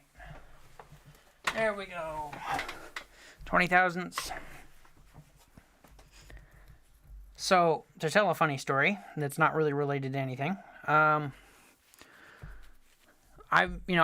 gotten used to measuring everything in thousandths of inches. That was a Jerryism. I'm probably one of the few woodworkers besides him that measures in thousandths of inches. For most other people in the U.S., it's fractional, and anywhere else it's metric, which makes sense. One of my friends from high school went to college for a engineering degree, and now he's doing computer-aided design, like professionally.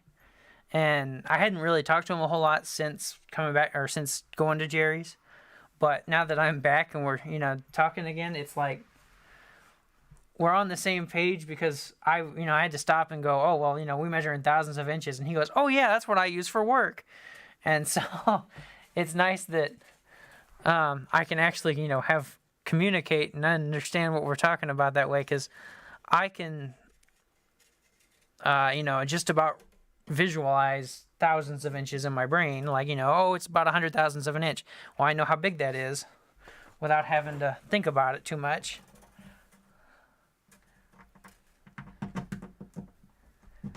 And it's just funny that it's worked out that way.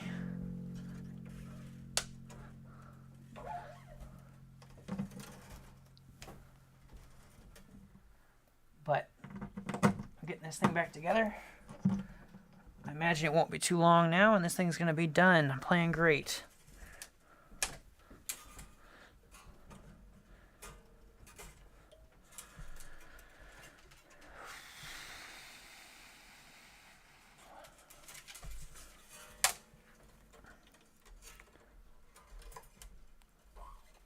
Sounds like Dad's home.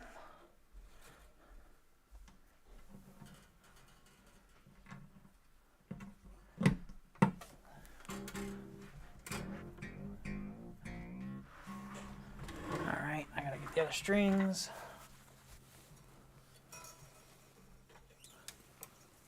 Generally, it's easier to start with the outside ones and work your way inside. I find that generally it gets everything out of the way a little bit easier.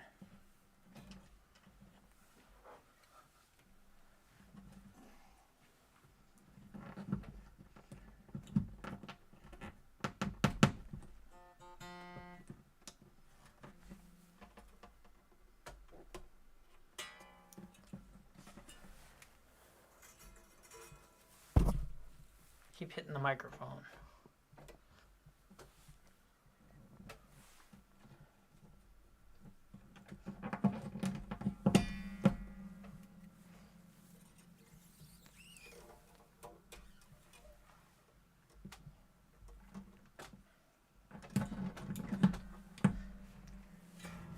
All right, we can work on tuning that back up now.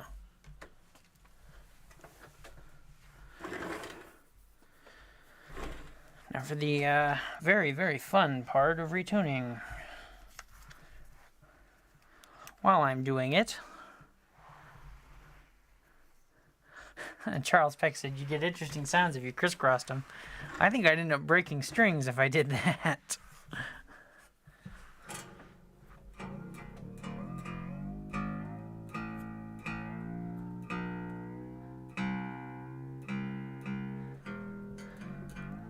But I had been meaning to ask, I haven't had time to look at the comments real good, but I've got this new camera angle, this one where I'm straight above, and I wanted to ask what everybody thought about that. It works good for some general stuff where I don't have to focus on something too well, I think.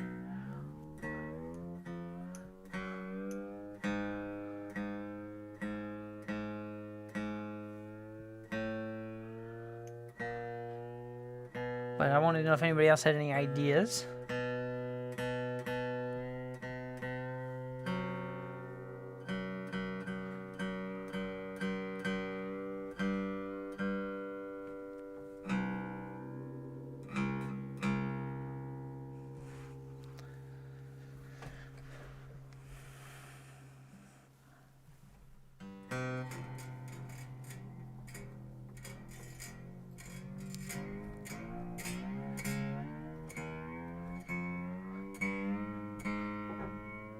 Reed says looks good. I thought it was a pretty good improvement.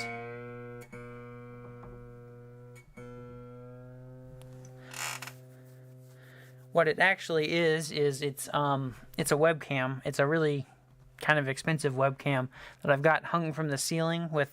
It's a phone holder, so it'll hold your phone in place and you can clamp it to whatever. But in the drop ceiling, I've got the drop ceiling opened up and it's clamped up there, and it just kind of holds it down. So if I needed to move it around, I still could. So it's got some range of motion, but it's got the wires run above my head, and it works good for this. It's actually got 3 different field of views. There's one that's in a little bit tighter, so if I had to zoom in a little bit, I could. And then there's one that's zoomed out a little bit wider, but it goes like way off my desk, and you can see all the junk that's not on my desk, and so I don't like that.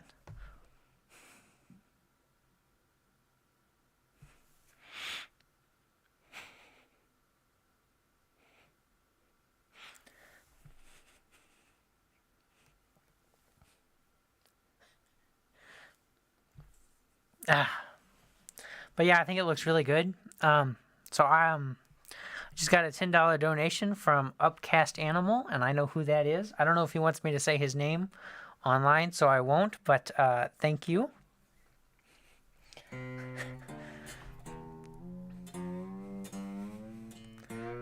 That would be one of my friends.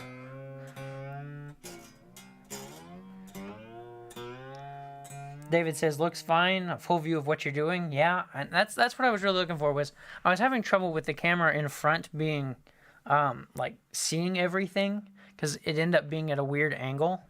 Like, as high up as I could get it, it was still not a great angle.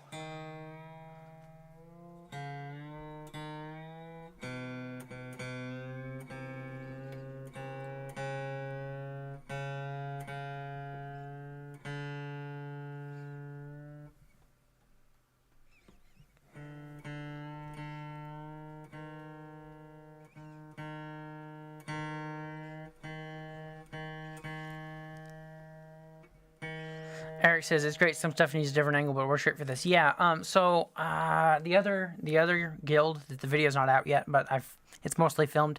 There's some binding stuff where if I'm working on the body binding, it really does work best for this angle or to have it focused on the body. But when I start working on the headstock, it's just too small. So that's where the other camera works well, to just point and zoom.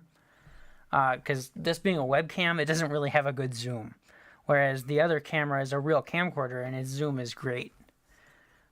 My only complaint about the overhead camera is you can see the microphone. I try to keep it out of most shots, but inevitably it's going to work its way in on the overhead one.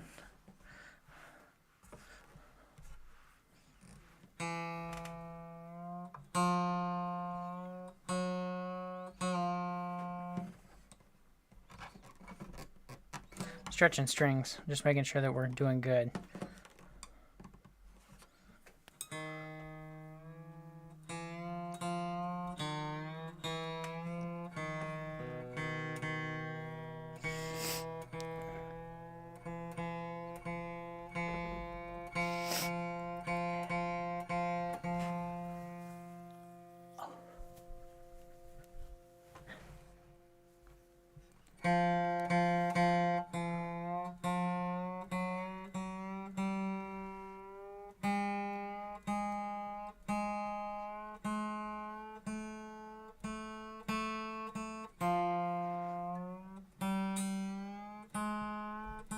Almost got this thing tuned.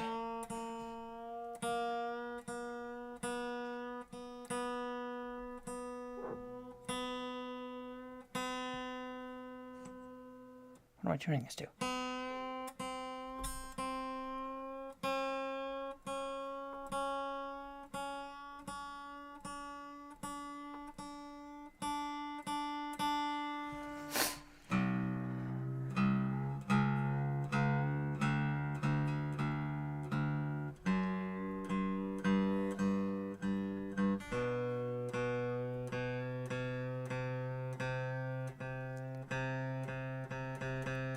So we're a whole step down now, or close.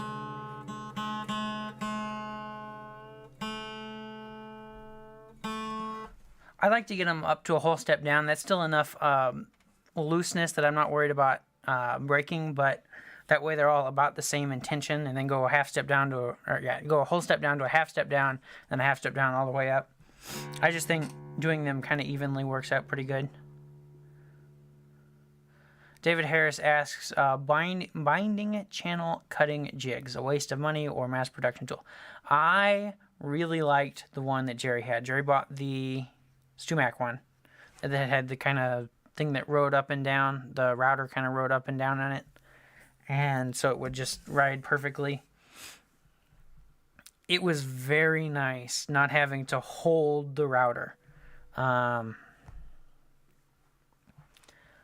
I don't have one, but I have no intention on doing that yet. But I really liked the one Jerry had, the Stumac one, and I know that lots of other places make them.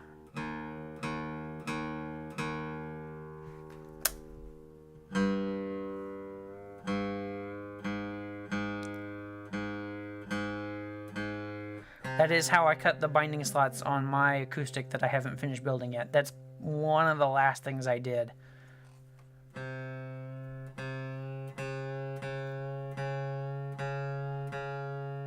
I wouldn't call it foolproof, but it is a lot closer than doing it without it.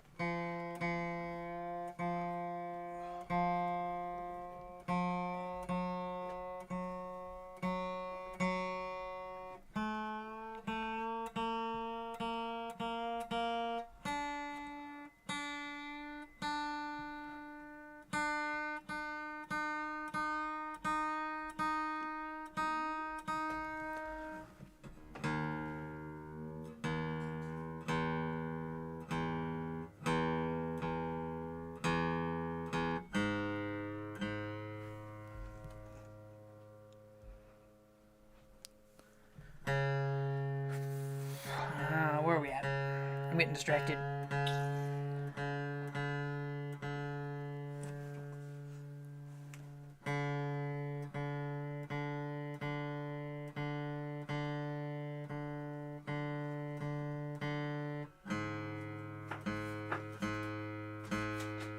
I'm getting really distracted.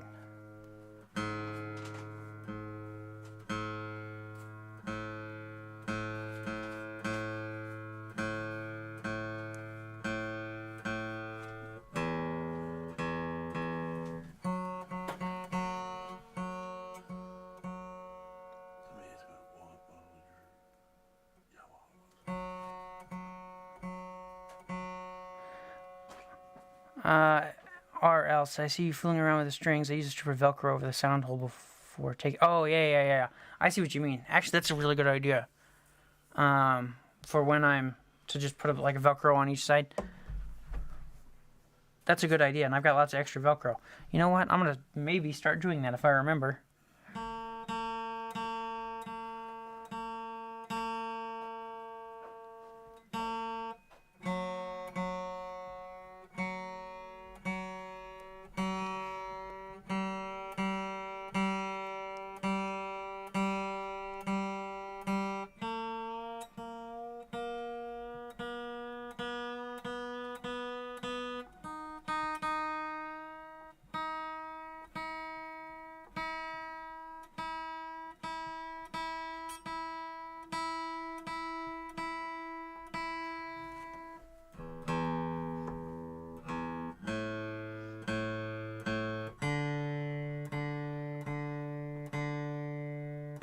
Come on.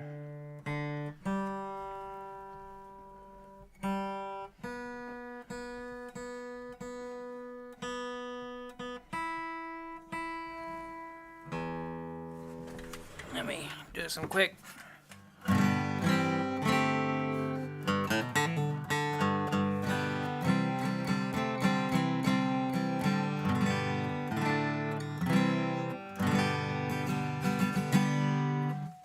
Alright, I would call that tuned. So, we can turn that off, grab our wedge here, stick it in there, see where we're at.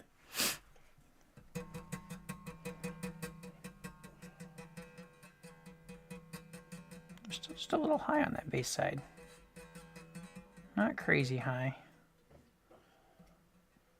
Just barely above 90 thousandths, I think. Treble side, we are...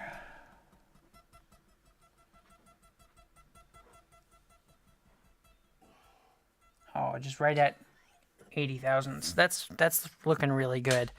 The one thing I haven't checked is relief with string tension. Let's do a light check here. And actually, it looks like a hair more relief than I want. So I'm going to loosen these strings a little bit and tighten that neck just a little bit more. And hopefully that'll actually get us right where we want to be. You don't want to tighten the truss rod with the strings at full tension, because you're actually putting more tension on that way.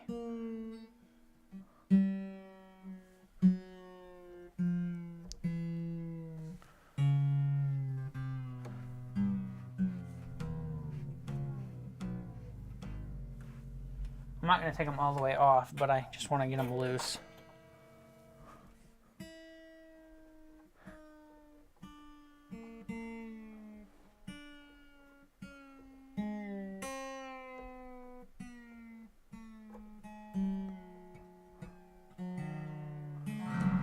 That'll be good. And then just tighten this up a little bit more. It had a fair amount of relief in there. I didn't like. We'll give that a little bit of a good turn.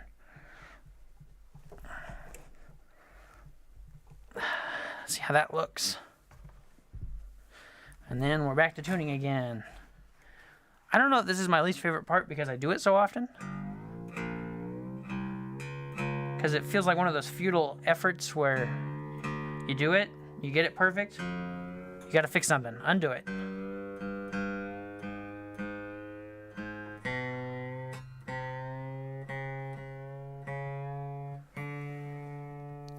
I'm bleeding. That's fun.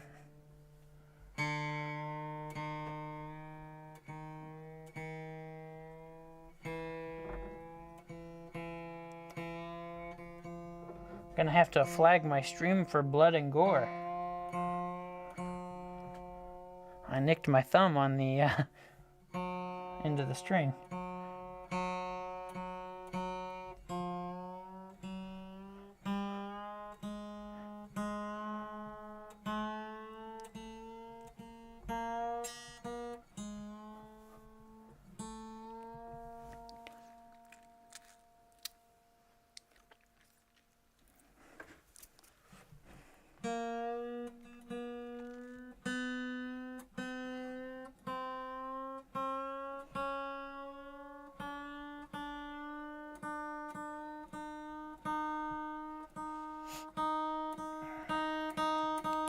All right.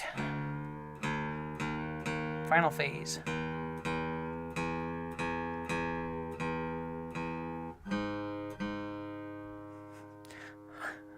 Hypodermic string injury, yeah. I'm gonna have to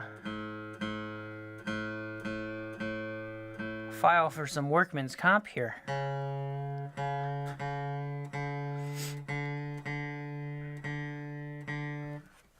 My boss didn't tell me to wear gloves.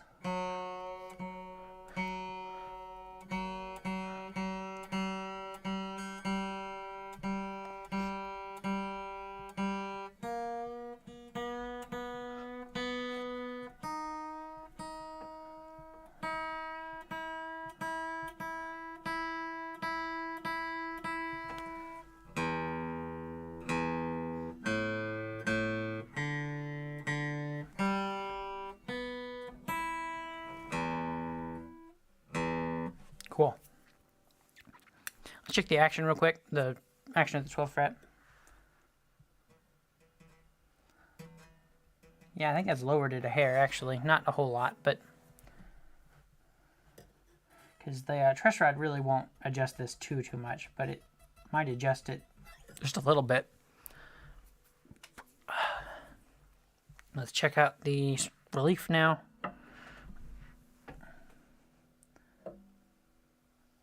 That's better. It's a lot better. I think I'm going to be happy with that. So we got to put that cover back on, and then we ought to be doing good. You know, that didn't hurt when I did it, but now that I've touched it, it hurts.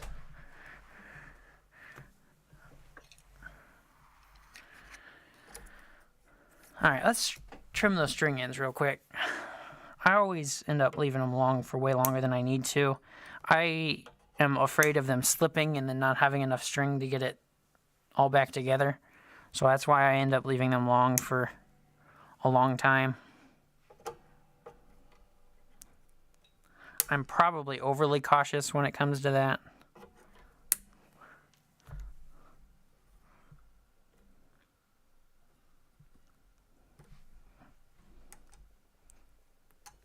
And then I try most of the time to bend them over so they're not sticking up.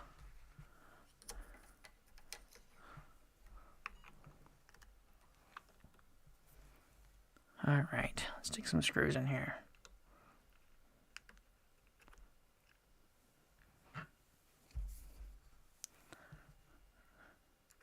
As long as you don't leave your string ends long like antennas, because it improves the tone, I'll be happy.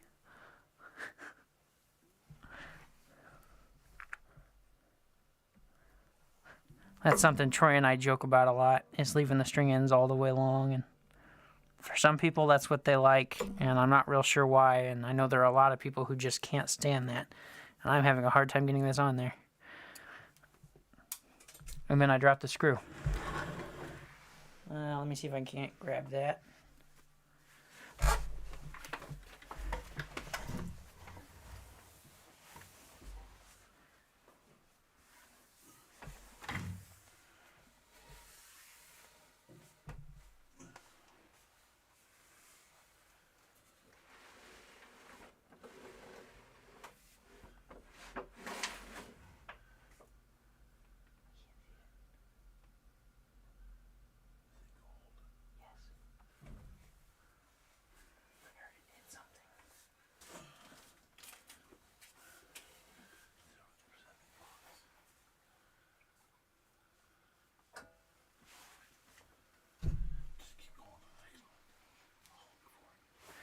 Alright, well, I'm going to have to look for that a little bit harder here in a second, but we'll just keep going here.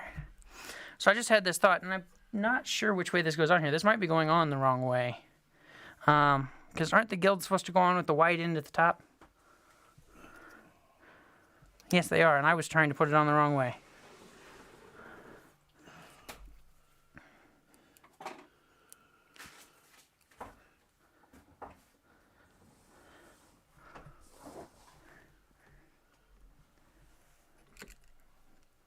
I'm having a hard time holding on to these screws and getting them in the hole.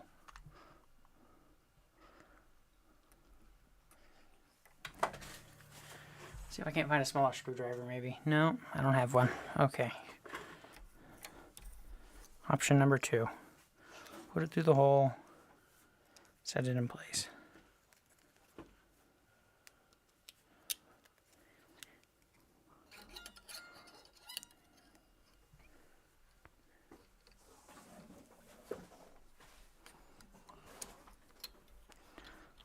Okay.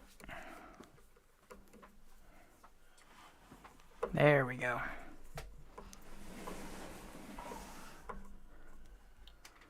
That's going on there. Alright, let me do a quick look for that screw one more time.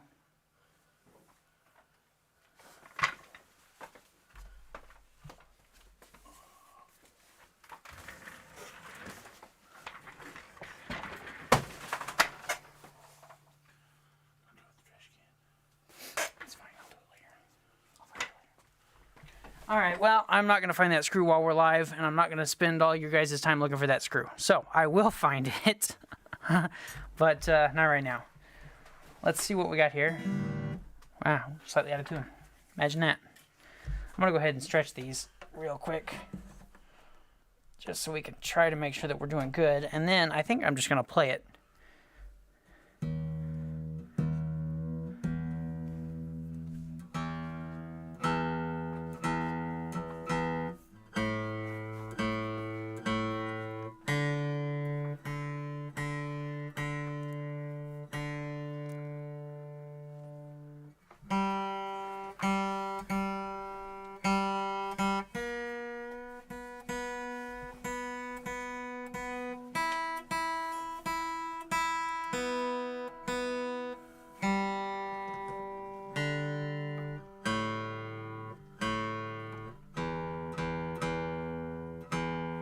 Alright. Now give me 1 second. I think we're going to play this thing.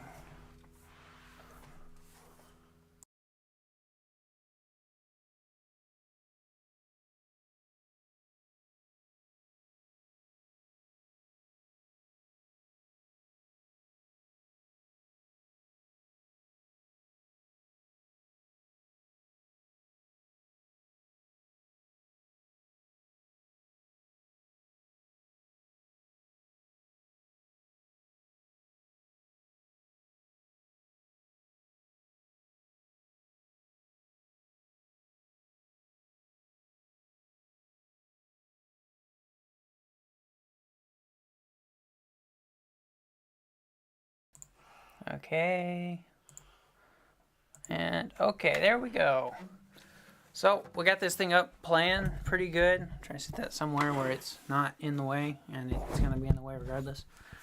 Got the action way lower. Got it cleaned up real well. I'm probably still going to take this to the buffer here in a little bit to work on the lower bout especially.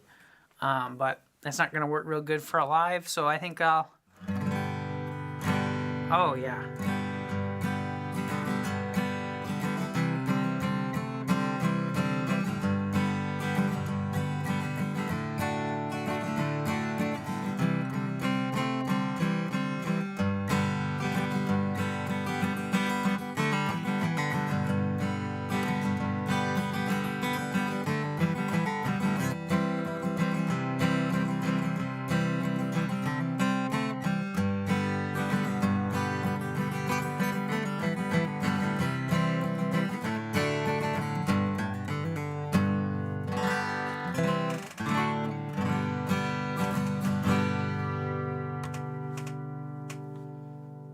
That thing sounds great. Of all the mahogany guitars I've played, this is up there. I haven't played very many, but This is up in the top few. It's got a very good low end. And I think those mahogany guitars really lend themselves to that.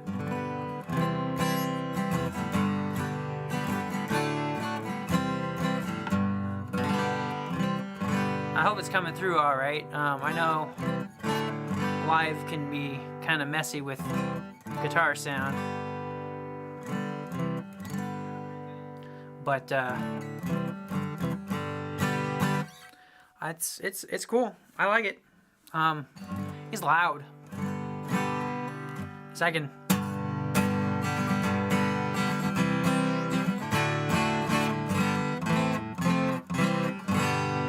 It's just about as loud as I am. I'm really happy with it. I imagine the customer will be too. I know he likes his guilds, and this is playing as good as I think one's going to be playing. I can definitely tell the action's lower, and I think the biggest problem was the neck relief. I tightened that up pretty tight before we did anything to the frets, and then afterwards I tightened it up pretty good too. So I think up in this area is just...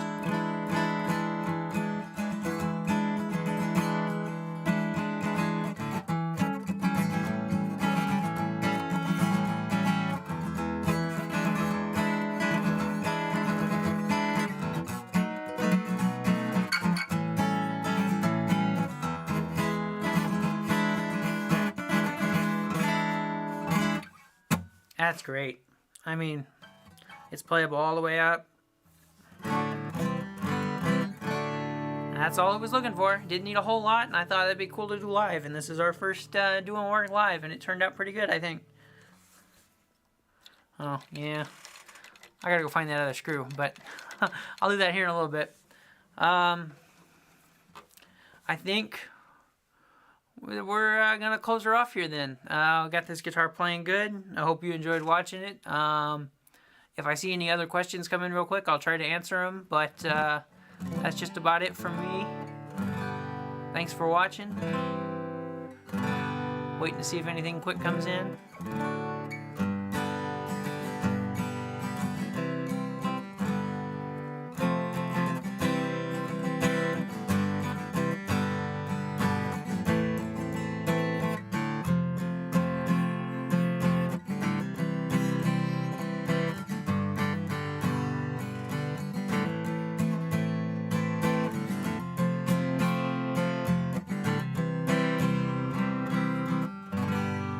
So, thank you all for watching. Hope to see you next time. Hopefully I'll get a video out here pretty quick. I think this worked pretty well. I think maybe we could do this again in the future if I had something that worked well for it. So, once again, thanks for watching. See you later. Bye-bye.